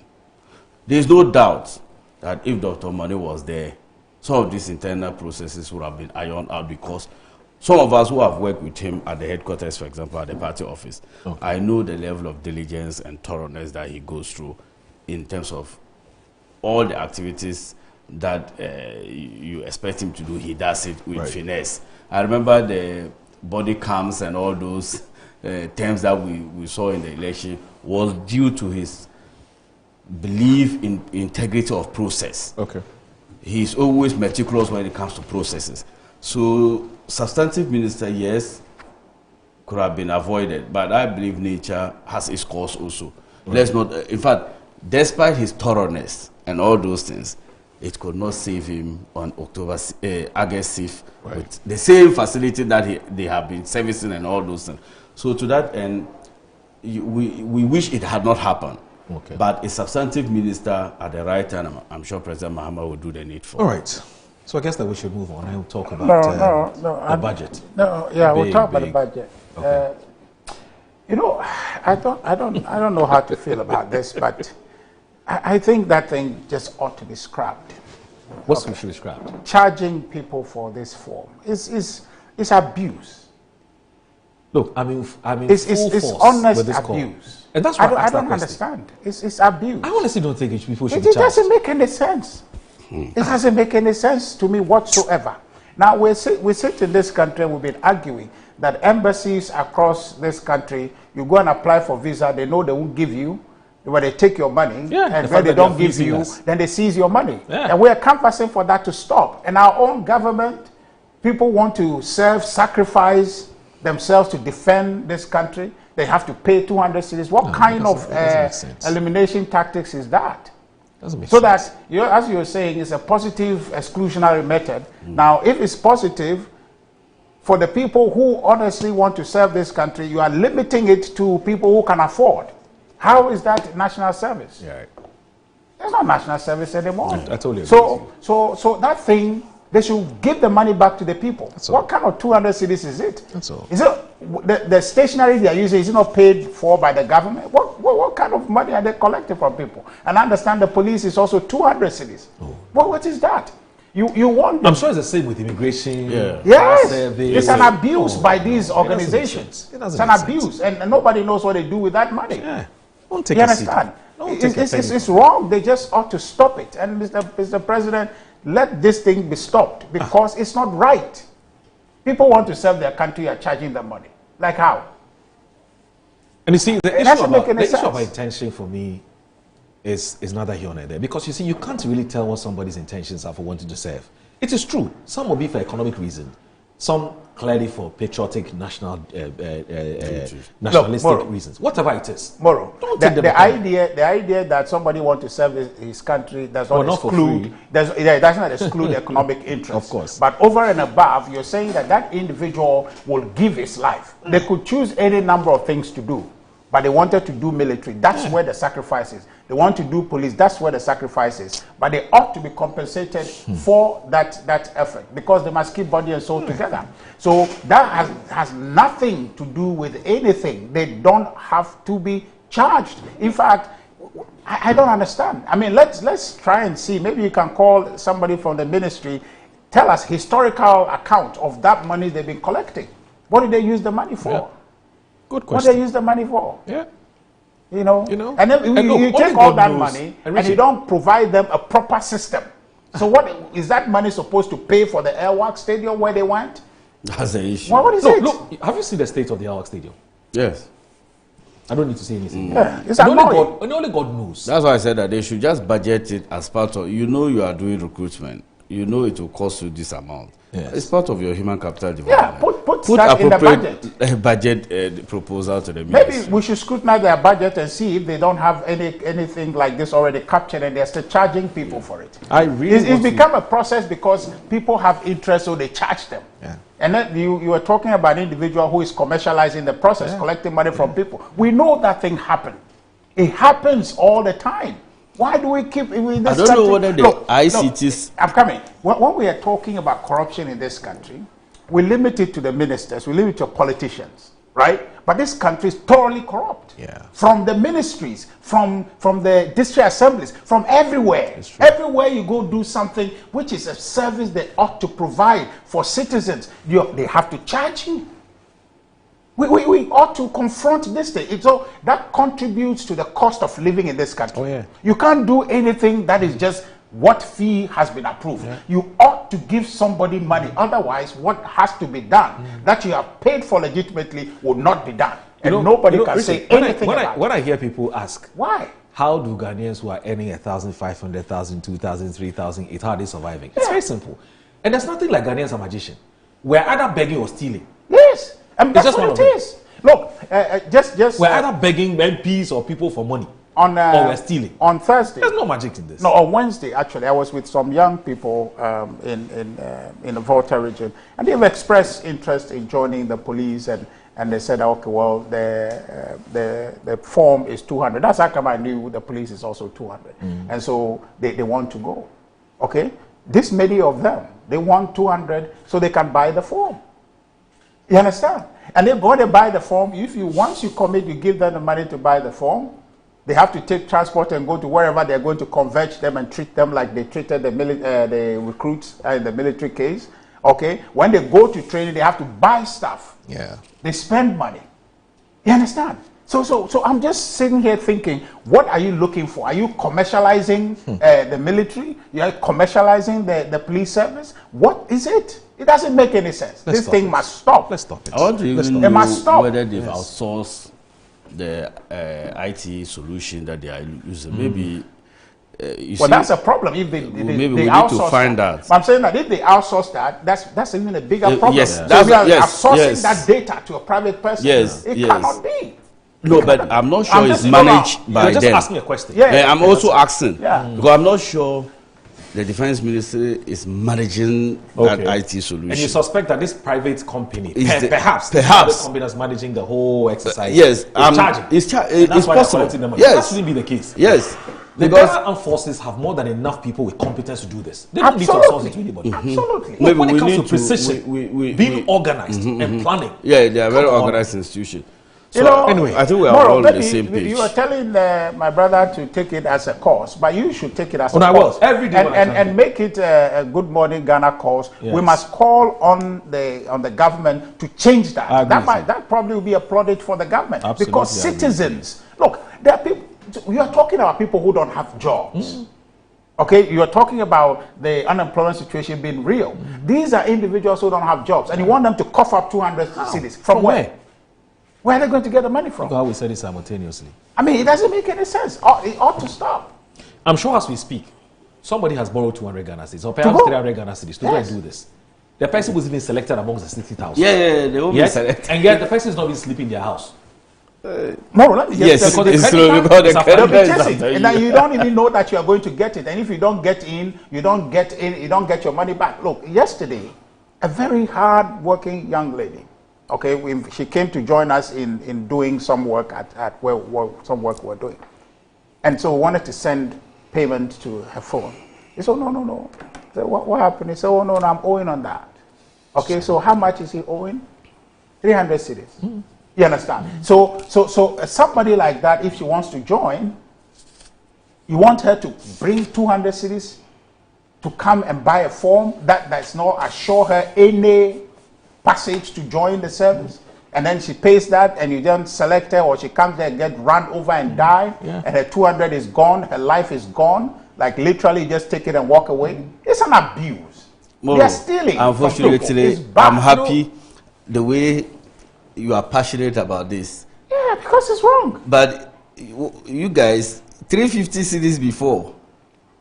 So what did you say about that? Is he here's where you go wrong. No. I'm just asking for, because if 200 is eliciting this. No, I'm talking about, even if it's one cedi. No, we are on the same course. Okay, so let's leave it on that. So he wants to know whether you've always held that position. No, the conversation hasn't come up. It's come up today. No, but you were aware of that. But I'm just telling you that I met people yesterday, Wednesday, who said they wanted to go to the service. That's how come I learned about paying the money. You didn't know? I don't know about that. But the truth of the matter is that even if it was done yesterday, if it's wrong today, it's wrong then. And I'm not even engaging in the conversation of this government is doing anything wrong. No. I'm only. If that's not what I'm saying. No. I'm only.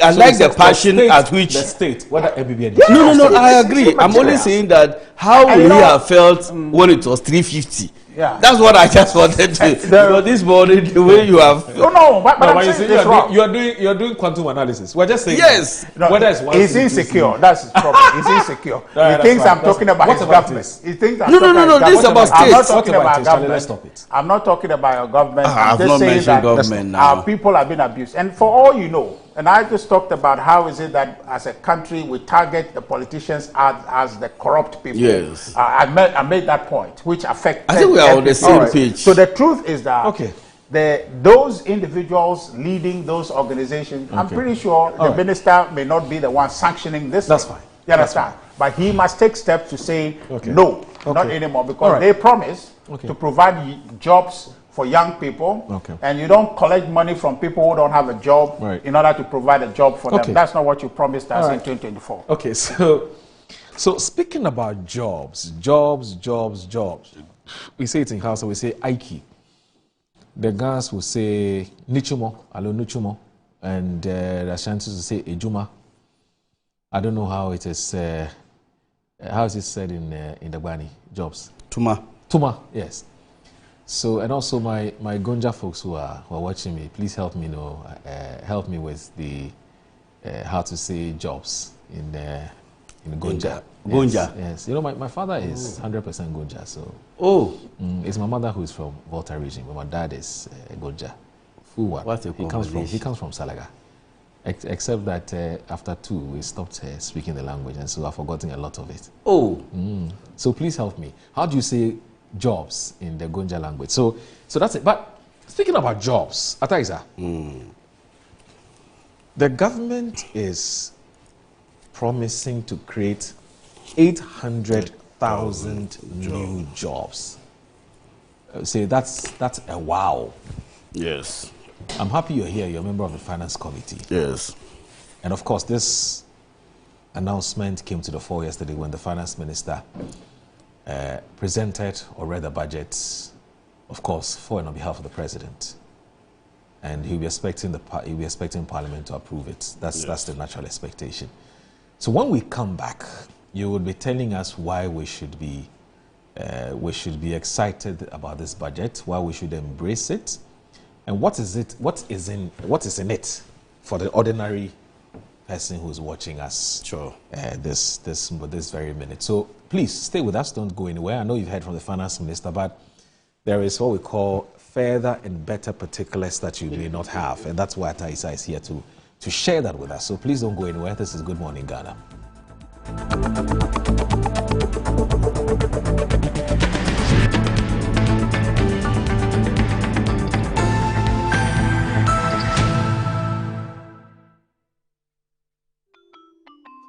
Start your kids' day the right way, filled with confidence to take on any challenge. Pepsodent Kids contains the right amount of fluoride and sugar acid protection to care for their developing gums and teeth.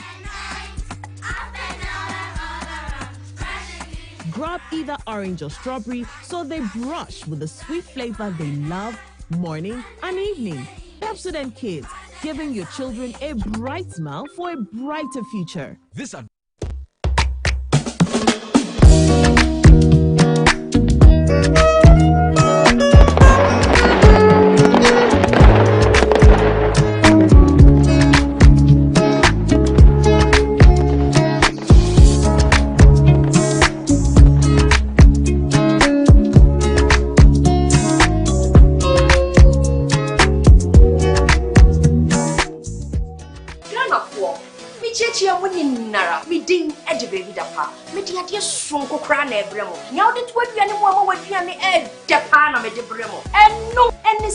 Spices. Some spices in here. Various flavors. Ubenya ayako. Ubenya nemchi. Yeduku jollof muma emu yede. Ubenya yeduku nkwan. Yeduku froyemu. Ho nako pebito. Na ema weduane. Enyede. Unyiminia. Yenkon yonko tie nyankofo eka. Utando ye communication to. Ni all enjoy oduba. That Samu spices. One in the essence no hi. Samu spices in a Sabi, Daddy so say. Samu spices, Mun Samu. Samu spices, Nyama chicken. Samu spices, in Sanaka in Ketwa, measure 10 grams. Yawa chicken, spaghetti, garlic and ginger, stew, and jollof, and the flavors of Bebre. Samu spices, yes, Saka. FDIJ Jadian Kratuatum. Ama. Semi general well-being enkoye kwao amama ye bohu se kontomra akija nansi me hu se me nyo basima kora amama kunu ni me entukwankwa oyiwa enye monko give us JC mixture and the capsules aye numbom enho asem na mo kana ebua emma ene meme nyina na ma wo ba ye obesima na be ma so aye bemasima ya we be bua wukuru ama ne giant sa wo de hye ne botum na wanyinya na ninti sese ne oyi chokmo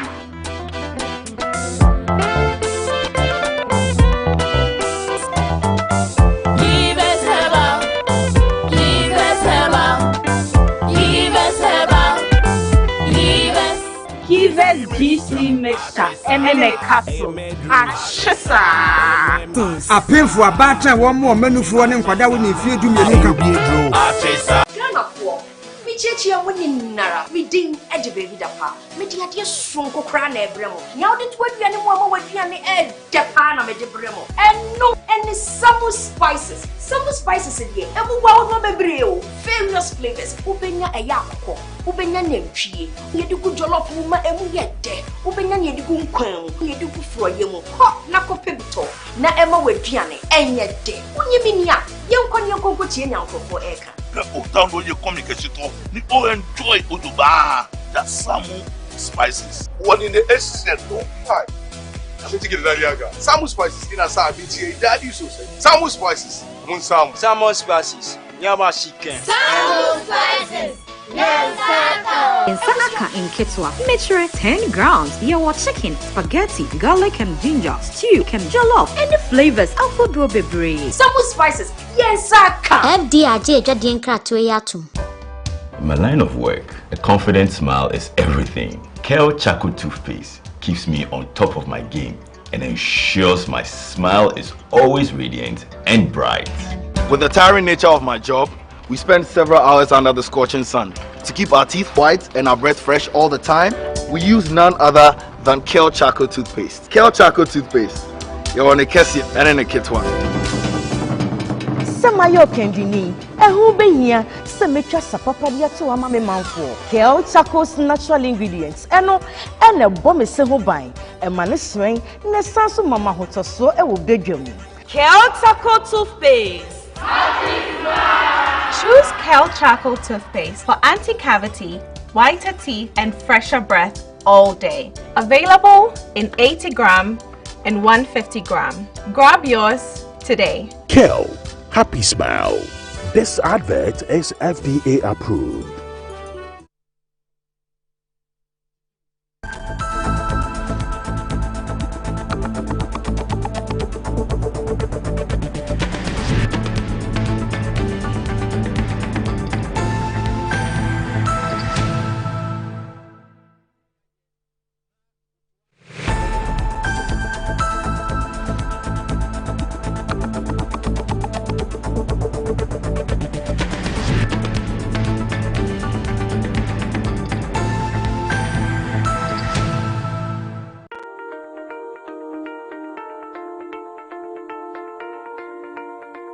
The Accra-Kumasi Expressway is the flagship of President Mahama's Big Push infrastructure program.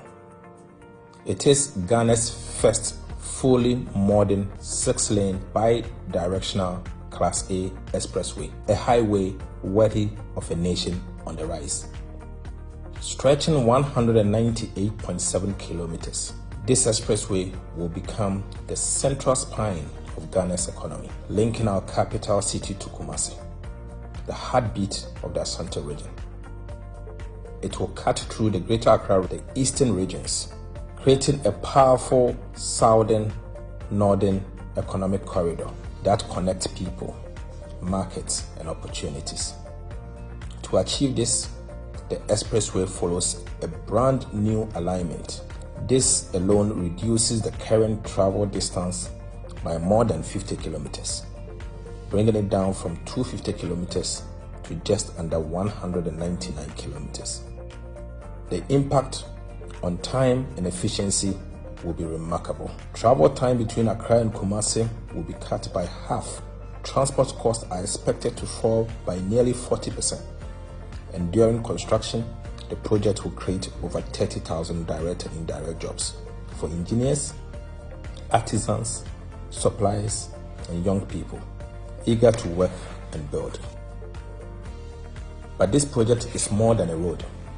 It is a catalyst for transformation. It will spark the development of new industrial parks, logistics hubs, storage centers, and service economies along its length. It will power our 24-hour economy and strengthen Ghana's global competitiveness. The expressway will feature 8 major interchanges, each designed to ease congestion and enhance access. These interchanges will be located at Accra Hub, Adesso, Esamankese, Achem Oda, Ofuase, Lake Busunkwe, and Kumasi. Together, they will form a network of seamless movement and connectivity. The project also includes 3 significant bridges crossing the Birim and Pra rivers, ensuring a safe and continuous high-speed drive across changing terrain. To support travelers and transport operators, 4 service areas will be built along the route. This will include emergency medical centers, fire stations, maintenance and rescue units, catering rest stops, fuel stations, electronic vehicle charging points, and safe, well-lit parking spaces. All these facilities will operate round the clock in keeping with our 24-hour economy. Finally, 2 modern toll plazas, one in Accra and one in Kumasi, will each have 20 lanes. They will rely on automated tolling technology to ensure smooth, efficient revenue collection with minimal delays. The Accra-Kumasi Expressway is not just concrete and asphalt. It is a bold statement of intent, a promise to build faster, connect deeper, and transform Ghana's future. The Accra-Kumasi Expressway is going to open up our dear country.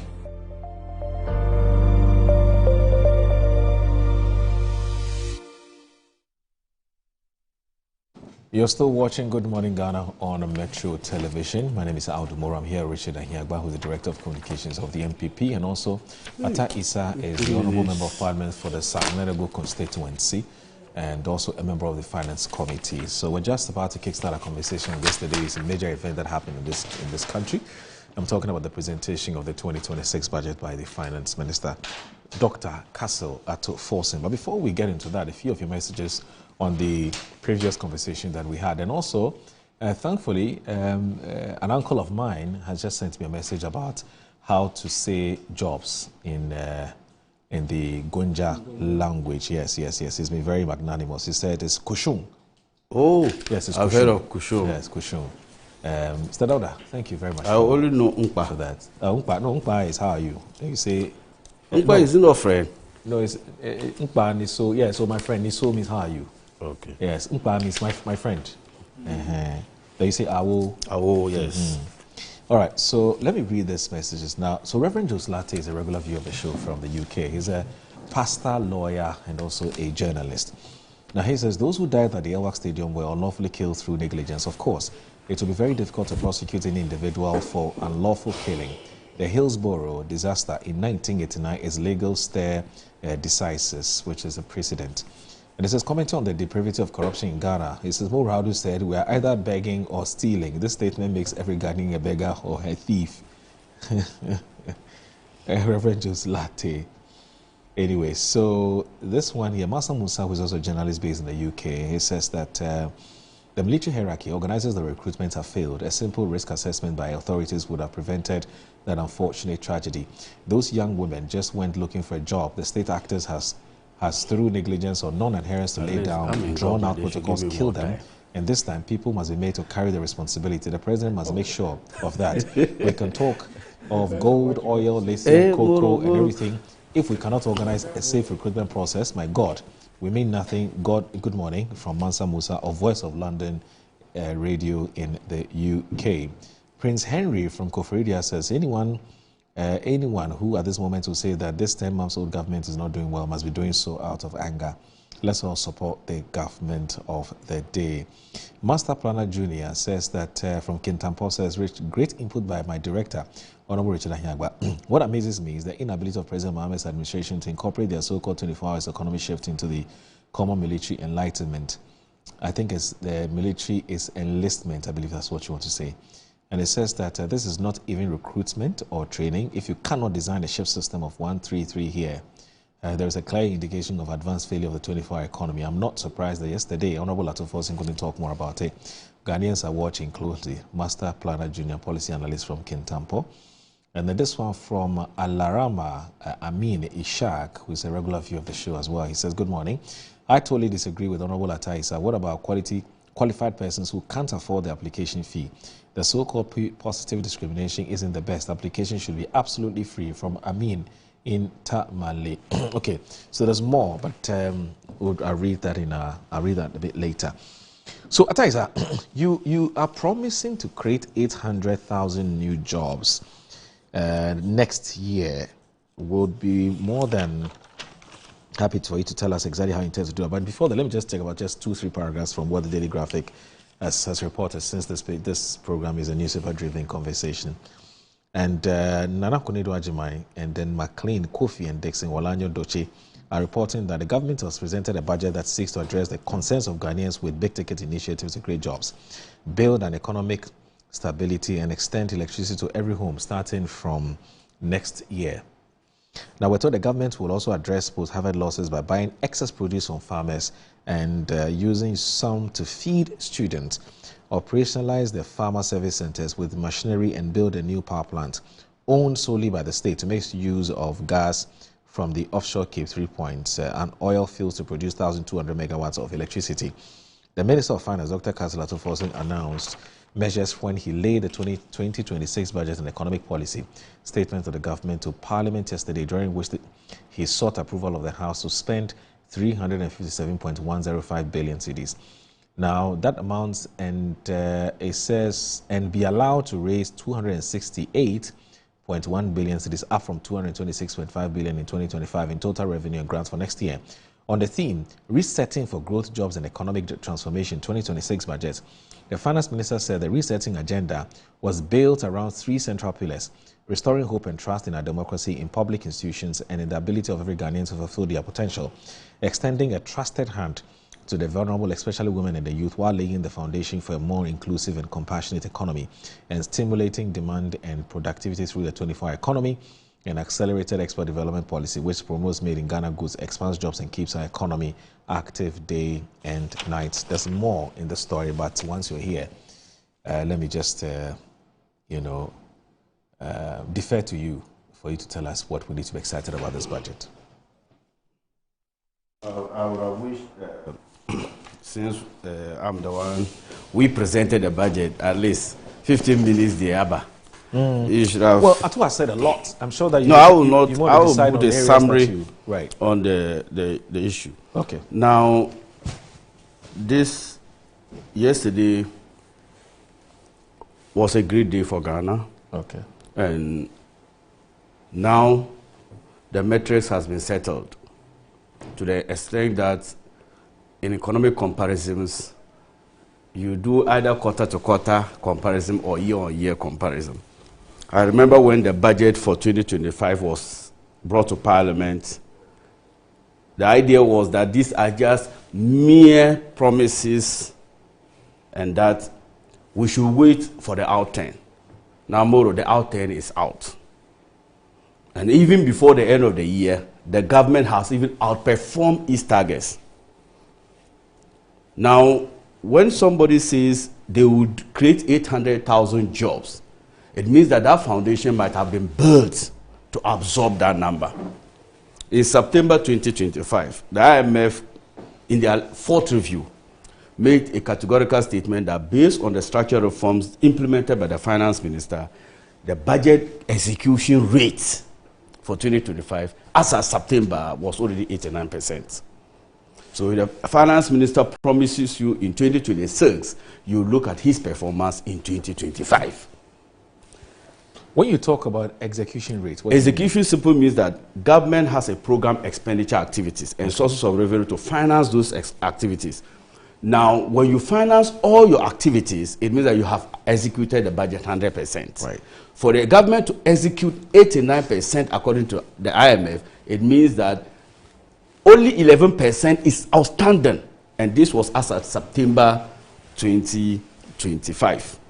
Now, the theme is also critical. If you look at the 2025 budget, the idea was expenditure rationalization and improved revenue collection, because Ghana had a lot of fiscal difficulties in executing critical spending in the country. So the IMF objective was to restore the country to the path of growth and prosperity. Now that the country has been stabilized, it means that the country is now in a position to transit for jobs and prosperity. And that is why I'm saying that you look at the health of an economy to know if it can absorb the working population. Now let's look at the IMF concern in 2022. When the IMF came, total public debt of this country was around 726 billion Ghana cedis. This represented 61.8% as at the time the MPP were living in office. Now, when you have... When you say 61, that's debt to GDP? Yes. Okay. Now, when you have... look, from President Nkrumah all the way to President Mahama first term, the total public debt of this country amounted to 122 billion Ghana cedis. President Akufo-Addo took it from 122 billion Ghana cedis all the way to 726 billion Ghana cedis. That is after a total debt forgiveness through the debt exchange program of 105 billion Ghana cedis. The point I'm making is that I explained the first time I came here on your show, and I said that what is making our total public debt to go high is not because of debt accumulation. It's as a result of the exchange differentials. I remember I made that statement here. And I have been vindicated because the finance minister has rolled over 111.1 billion Ghana cedis in the treasury market to pay maturing debt. So you know the net debt is zero. Now, the good news is here. The external component of the debt, which came to about with the domestic debt all came to the 726 billion. The external component, because of the way we have managed the cedi, has gave us an exchange gain instead of exchange loss. In 2024, you saw that the currency depreciated by a cumulative 19%. This year, it has appreciated by 34%. So that gain alone has significantly brought the total public debt of this country from the 726 billion to about 630 billion, creating enough fiscal space for us to spend on this critical infrastructure I mentioned. Now, the total public debt as at October is around 45%, and this is not even the end year. Moro, let's do micro issues. What Ghanaians want to hear. There was a time where inflation of this country at this for 2022-2023 was around 50-something%. I don't know if you remember. And I'll indicate people here with this issue. Now, inflation of 54%, and you increase public or wage bill by 30%, or salaries of workers by 30%, it means that there will be still about 28% erosion in their savings and their nominal incomes.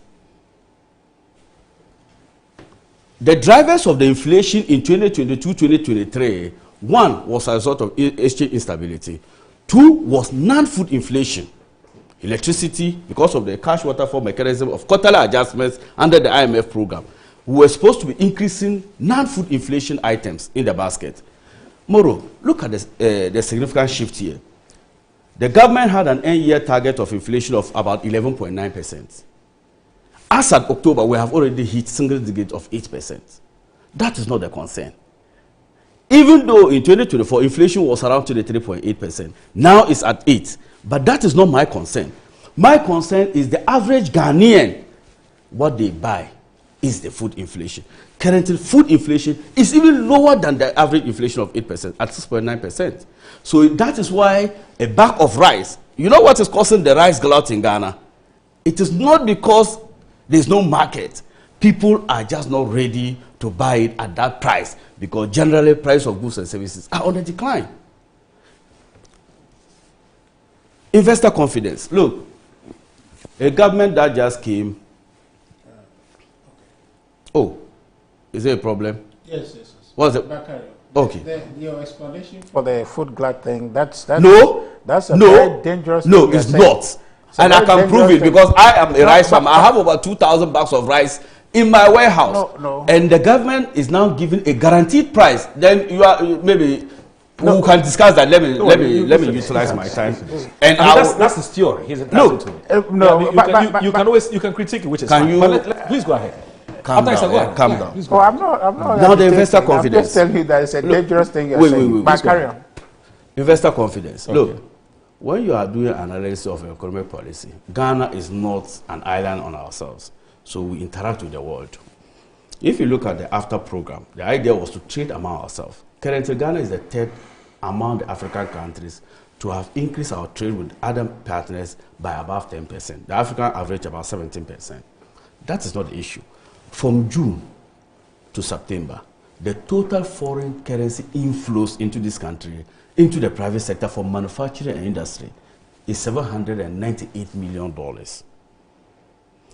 Are you surprised? Are you talking about FDIs? Yes, FDIs. And are you surprised about that?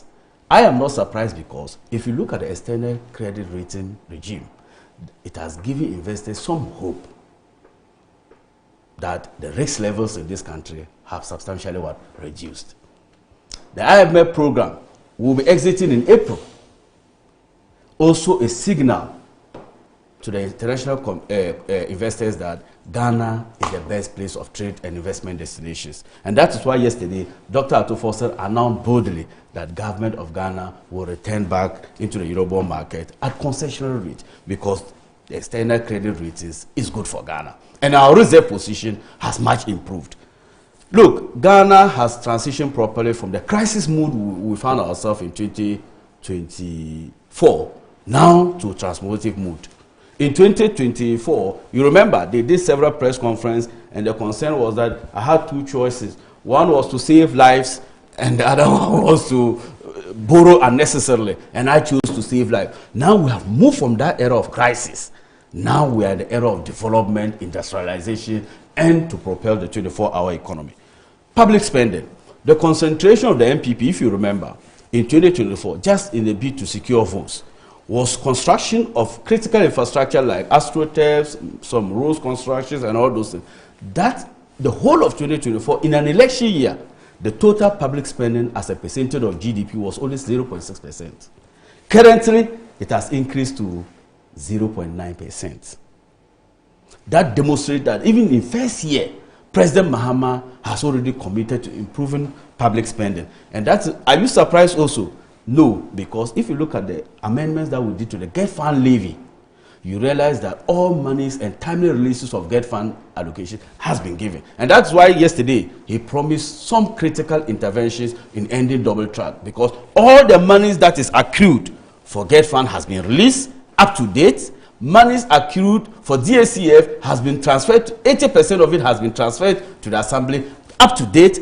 Even MPs, the minority MPs yesterday, whilst they were reading the budget, they received updates on the third quarter of their DACF, the MPs Common Fund, and also the Projects Fund. The state of the Ghanaian economy is now in position for us to absorb the public workers into the fiscal, the public space. Why? Ignorance again. At the beginning of the year, I was here with you tomorrow. They said they grew the economy by, I think, 5.7%, if you remember. And that why is Dr. Ato Forson projecting to grow at 4%? I don't know if you remember. I do.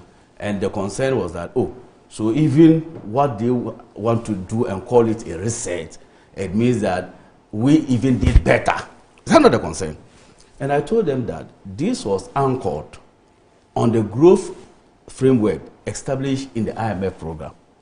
So the IMF normally gives a medium-term growth framework every year what they expect the growth to be. So you cannot go beyond what the IMF projection is. Now the reality is now out. The projected growth rate that we expected at 4% and non-oil growth about 4.4%. Now the growth itself is about 6.3%, higher than that of 2024. Non-oil growth of 7.8%, higher than that of 2024. So it is not the projection. In fact, yesterday, Dr. Ato Forson projected to grow at 4% again for 2026. But we know it is because of the growth framework as established by the IMF for the medium to long-term framework of 2026 to 2029. Also, agriculture sector. That is why the food inflation is coming down, because agri sector has grown by about 4%. 4 to 6%. So let's look at fiscal deficit. You remember the bane of this country started in 2020 elections. The NPP wanted to win election at all costs. That is why you saw the dubious contracts currently being investigated all came from 2020 elections. After the elections, for the first time in a long while, we saw that public deficit rose from 2019 of 7.8% to 15% deficit. Moro, Dr. Atuforsen has brought it down to 2.8%, and we intend to do better. Now, some policy interventions. In the morning on TV3, I had made some bold declaratives based on the size and the growth of our country that government can absorb the following. And this is to the business community and household, that COVID levy is currently before Parliament Finance Committee. The amendment to repeal the COVID levy. It was a scam. Why do you keep on paying something that does not exist? The reason why we couldn't remove it in 2024 was because these people have signed on to that handle in the IMF program. So the IMF suggested that we have to do a complete overhaul of our VAT regime. That is why we couldn't remove it in 2025, but now it's gone. I also made a statement that effective VAT rate will decrease from 21.9% to 20%, and yesterday he did, because I was with GUTA, an Importers and Exporters Association, and they gave me evidence of distorted tax regimes. Tax on tax, that's what we call double taxation. Look, if I have a pen like this, and there's an input VAT on it, and I just buy this and add, you are supposed to charge the VAT on the total addition. You are not supposed to charge the VAT on the two. So that's why we have the input-output deductibility, so that the GRA gives you the tax credit. These people came and did the flat rate, so it is applicable, and they make sure that those import-output deductibility framework where companies go and apply for tax credits is no more there. So it was hurting businesses. So you need to make the tax regime so simpler, because one of the principles when you are imposing the tax is that it must be what? Convenient for the taxpayer. It must be economical to the taxpayer, and it must engineer a sense of hope. And the utilization of the tax itself must be to the interest of the taxpayer. So if you make a very complex tax regime where businesses are suffering and government cannot even, that's why yesterday you saw the amount of money that we lose through the port. So all these difficulties, we seek to simplify and rationalize the tax base to create an enabling environment for businesses. Also, let me now come to the social spending proper. Moro, fortunately, I am happy to announce that in my constituency, I am part of the constituencies to benefit from the 10 kilometers of roads, asphaltic roads. I'm also proud to announce that Sanargo will benefit our share of the big push. And currently, as we speak, the contractor is already doing the markings on our roads. And I am positive that that will be done. You talk about 800,000 jobs. The finance minister was clear. Every policy, and that's what you normally do when you are bringing policy. Apart from doing the fiscal analysis, you do the social impact analysis. The oil palm plantation of 100,000 hectares, the idea is to create 250,000 jobs. And he explained, if you look at the Asian tigers, they believe that a hectare of land can create 2.5 workers. That's averagely 2 workers. And then the 5 becomes the machinery. So he's of the view that if you take 2.5 of the 100,000 hectares that he wants to develop, that is about 250,000. However, there are some statutory agencies that naturally do their recruitments. For example, the teachers, nurses, and all those. I hear people complain they didn't hear that, but that is just a highlight of it. But the details of the recruitment covers all sectors of the economy. However, there are some companies that are non-subvented by government, and because of that, they employ based on the balance sheet of the government. Those numbers are not captured here. And I can demonstrate. For example, if you take the companies like Ghana Airport Company and all those, they can recruit based on the balance sheet, the health of the balance sheet. But that will not be captured under the 850,000 jobs. Then the farm service centers. We promised to establish farm service centers in agricultural and commercial economic zones. And the idea was to make sure that the cost of farming is reduced, because what is driving food prices is as a result of the cost of production of those foods. So currently, we seek to, I'll be done soon. We seek to do 50 districts will receive about 4,000 tractors and machines. That includes 660 tractors, 300 trailers, and 50 combined harvesters at competitive prices. In fact, the Ministry currently of Agri will open tenders for that. Unlike what we saw during the DRIP procurements. Let me mention these few things about the 24-hour economy. Government intends to spend about 160 million Ghana cedis on the Big Push program. And look at the critical areas. Sometimes they ask us that, where is the Big Push? Do you see it? Big Push has never been defined as a policy. It's not a policy, it's a framework. And then several policies will come under that. And look at the projects. And that's where my heart is, because I'm an MP representing Northern Region. One, we are going to do the Tamale Air Cargo and Yapi Port. The air cargo will now be the aviation center in terms of cargo for the rest of Ghana. It will all be now in Tamale. DHL and all those other places can now land there. It creates an economy for the people of the Northern Region. Every district, by the end of June next year, will have a modern 24-hour market. If you see the design, I don't know, Moro, have you seen the designs? If you see the designs, you'll be happy with the work that government is doing. Through GIFT and other partners and Development Bank Ghana, we are giving tax incentives. And ECG and Ministry of Energy and Green Transition is also provided smart metering program that will make cost of energy. Look, I sat with businesses at as a member of the trade committee when we visit the port. Their major concern is cost of power. Government is using about 450 megawatts of power through solar. That will reduce the cost of generation and then sell for either the free zones enclave and that of the other interests. Finally, critical Big Push program. I can't finish without mentioning them. Look at the Accra-Kumasi Expressway you just showed.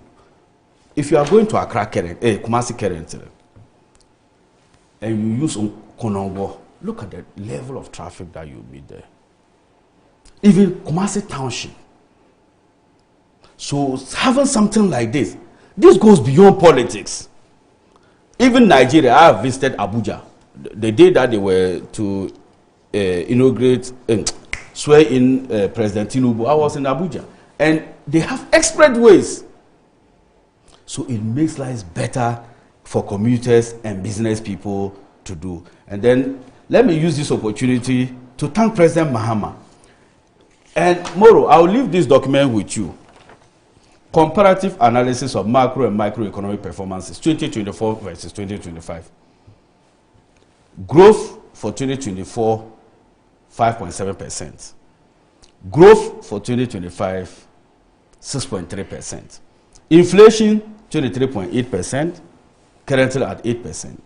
Debt to GDP ratio of 61.8%, currently at 45%. Fiscal deficit, 2024, higher of 3.4%, currently at 2.8%. Non-oil growth, 7.8%, meanwhile at their time, it was 6.3%. When you have these data that measures the foundation of this country, you will not be surprised to see why Atufo said he will develop this country and employ 800,000 people. Richard.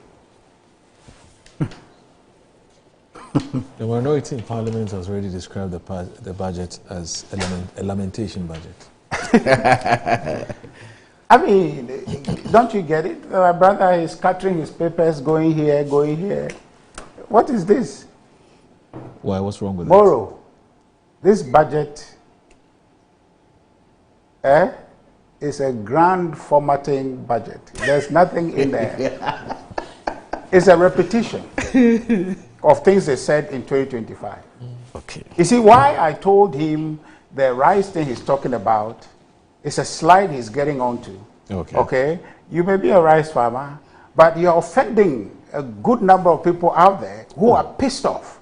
I haven't. Yes, I'm coming. Oh no, you are not doing it intentionally, but that's what your comment. You are now eliciting that sensitivity. No, but because please.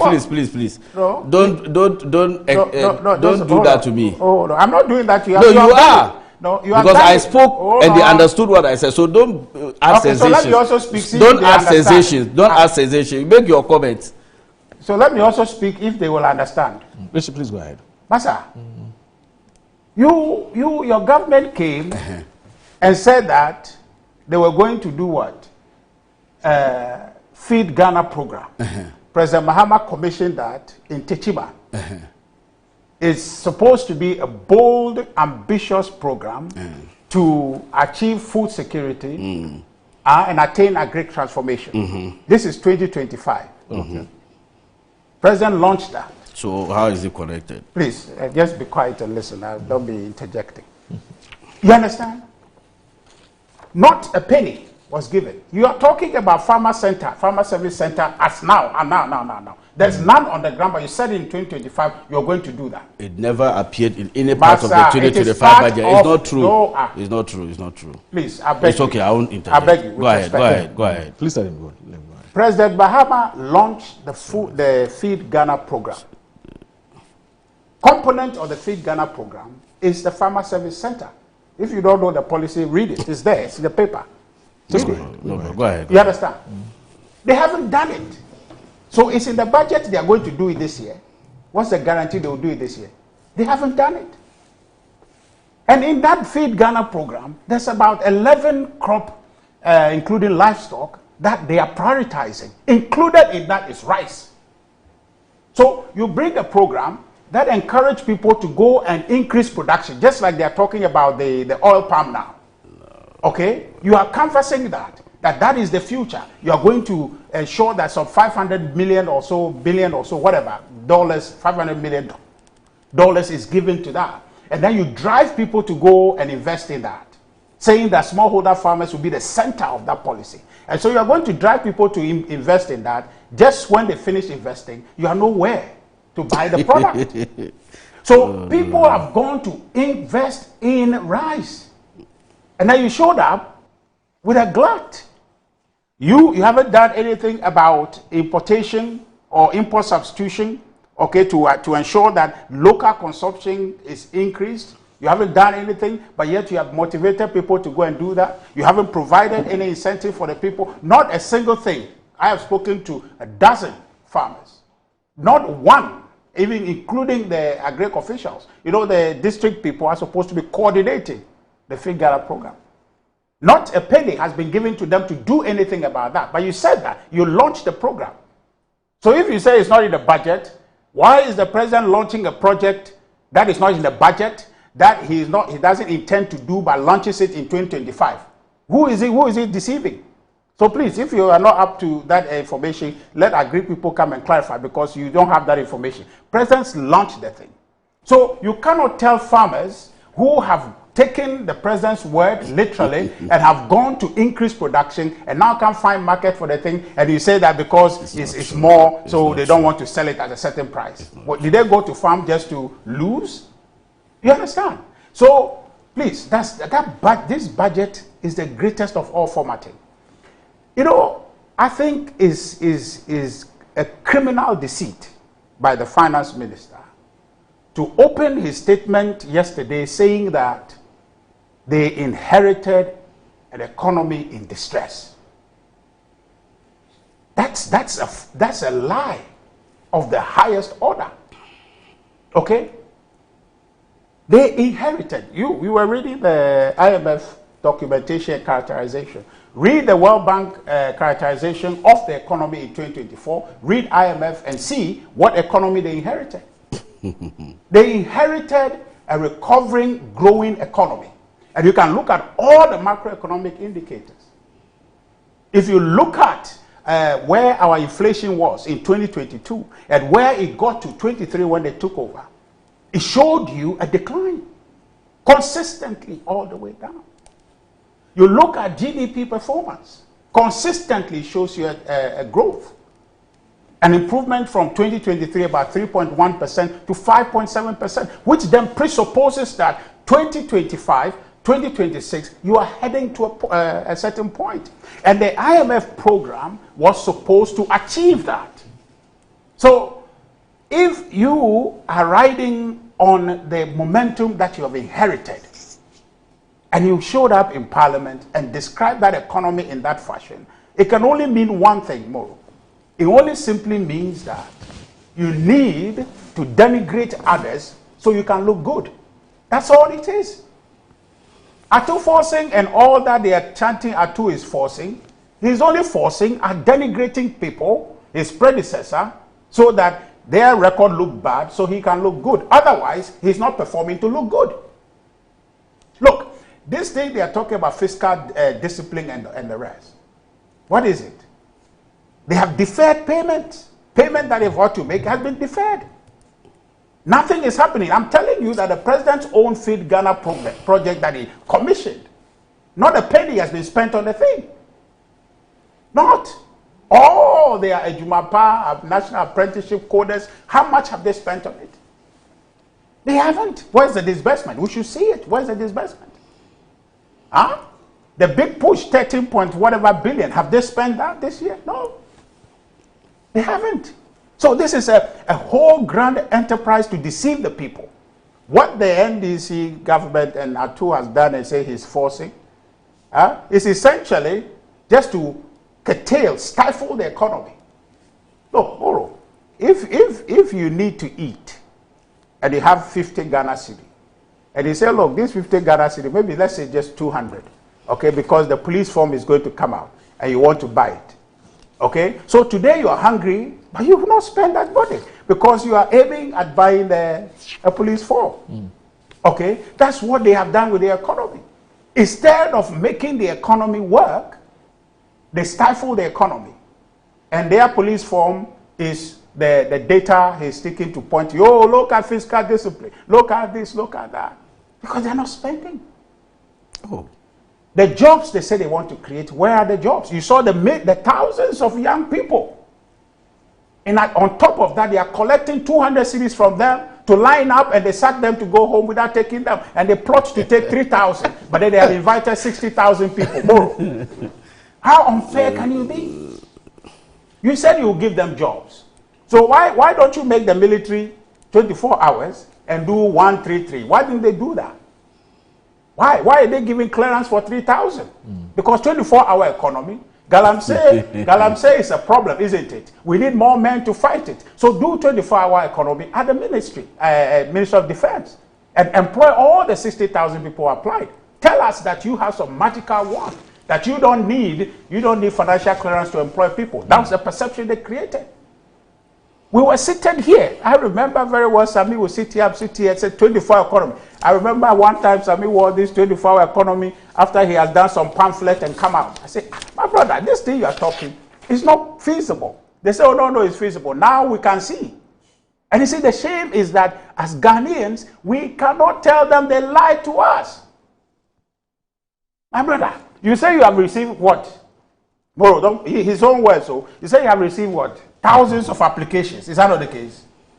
Yeah, backlog from your 8 years. No, I'm talking about you. You are in power now. Forget about my 8 years. We are talking about you. 11 months in government. No. We are not in government. You are in government. And you are receiving applications. Yes, of course. What is happening to your 24-hour economy? Are you employing them?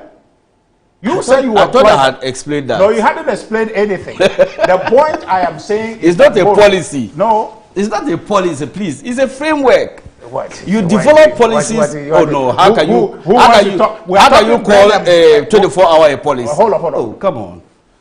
It should be a framework. The policies will be mandated to execute that framework. Moro, this thing is interesting. From opposition, they couldn't define 24-hour economy to us. Me, I can define it for you. Oh, you understand it better than president. Okay, tell us. Because the thing is confused. They have gone to get senior, what's the name? Guzitano. Very gentle, very nice looking, now very senior statesman, to put a document together. But meanwhile, when they told us, it sounded as if they're going to flip a switch. 133. Where is the 133 in the document they put out? Please, just relax. Where is the 133, Moro? Do you see 133 in that document? They've said it time and again, it's a process. Which one? The 24-hour economy is a process. It's not an event. Moro. In fact, I was at a was that what they told you when they were in opposition? Moro. Well, that's not what they said. So we are not going to now come and be listening to a revised version of what they told us. All right.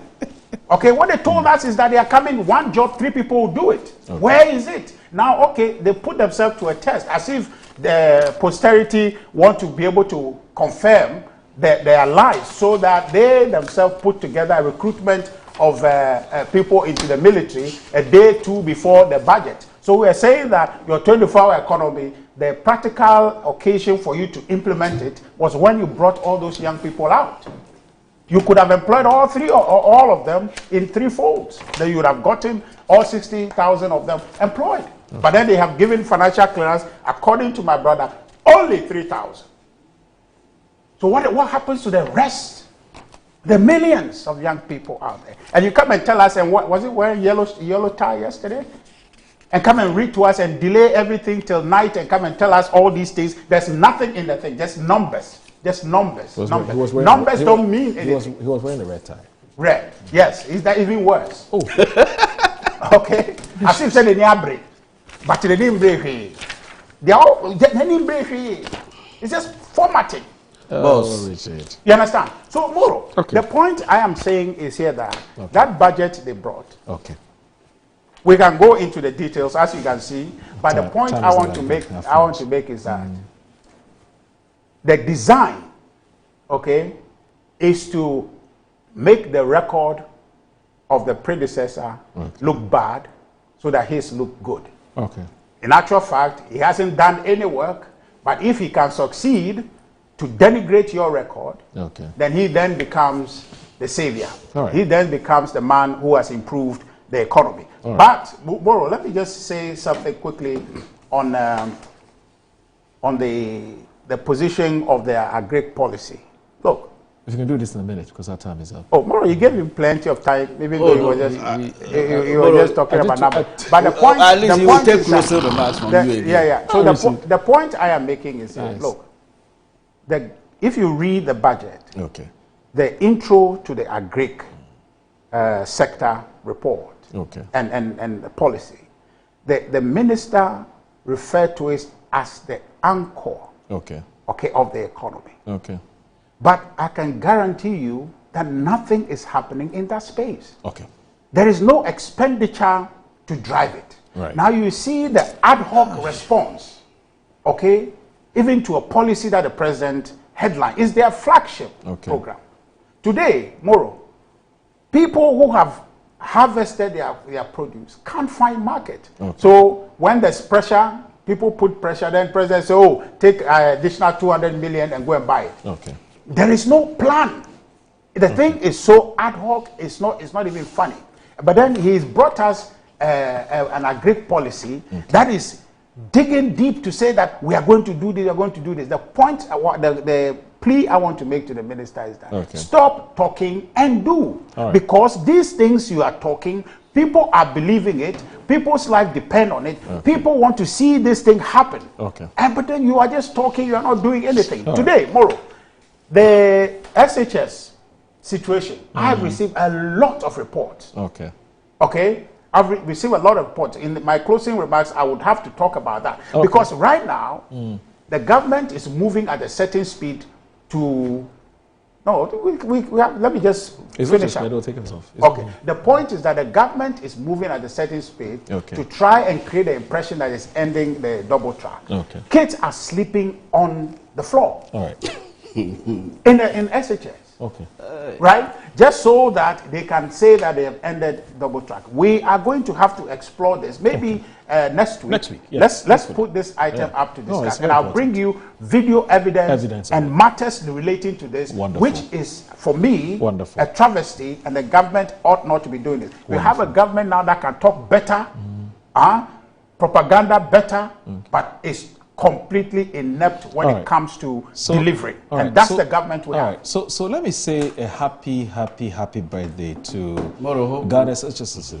Ghana's longest-serving information minister and a former security minister. I'm talking about Mr. Totobi Kwache. Today is your birthday. Today you celebrate your 70th birthday on this earth. And so happy 70th birthday, Mr. Totobi Kwache. You're also the board chair of Ghana National Gas. I think Ghana Gas, right? Ghana Gas, yes, board chair of Ghana Gas. And also, in fact, the chief executive officer of the Wembley Stadium. I hope I got the name of his company correctly. That's Robert Coleman. And Wembley Construction Limited, yes, what I should be saying. Robert Coleman says that I should wish you a happy birthday and that he admires you so very much and he has a lot of respect for you. He's thanking you for everything that you've done for him and that today, whatever it is that you're doing, he's with you in both physical and the spiritual. And so that's from Robert Coleman, who's the Chief Executive Officer of Wembley Construction Limited. He says, I should wish you, Mr. Totobi Kwache, Ghana's longest-serving information minister and former Minister for Security, a happy 70th birthday. And that is coming from all of us here at Metro TV and your friends and family as well. So happy birthday, Mr. Totobi Kwache.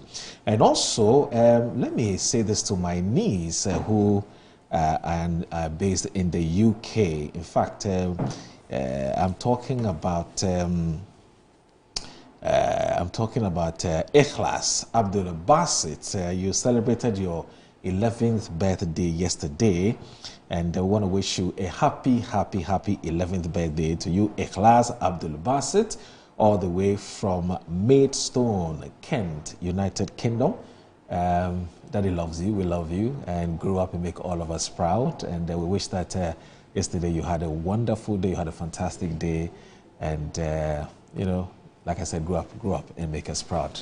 And Daddy said I should tell you that he loves you so very much. Anyway, so that's it for today. We should have talked about the Chief Justice. Yeah. Unfortunately, time is not our best friend. It's not just me. Don't take us off, honestly. Before they take us off, I wanted to just clarify one thing. Only one. Don't take you off. To ask you a question? No, not a question, because he keeps on saying government is not spending because it's a repetition of projects.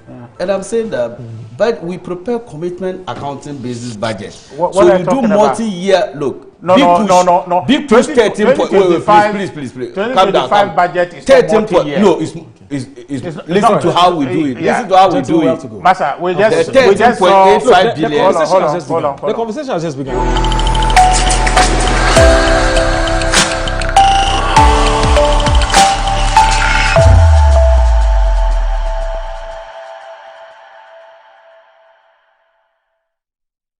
I'm Hilde, and on behalf of the Ghana-Netherlands Business and Culture Council, I'm very happy to endorse the Ghana Fest Europe, which is taking place from the 3rd to the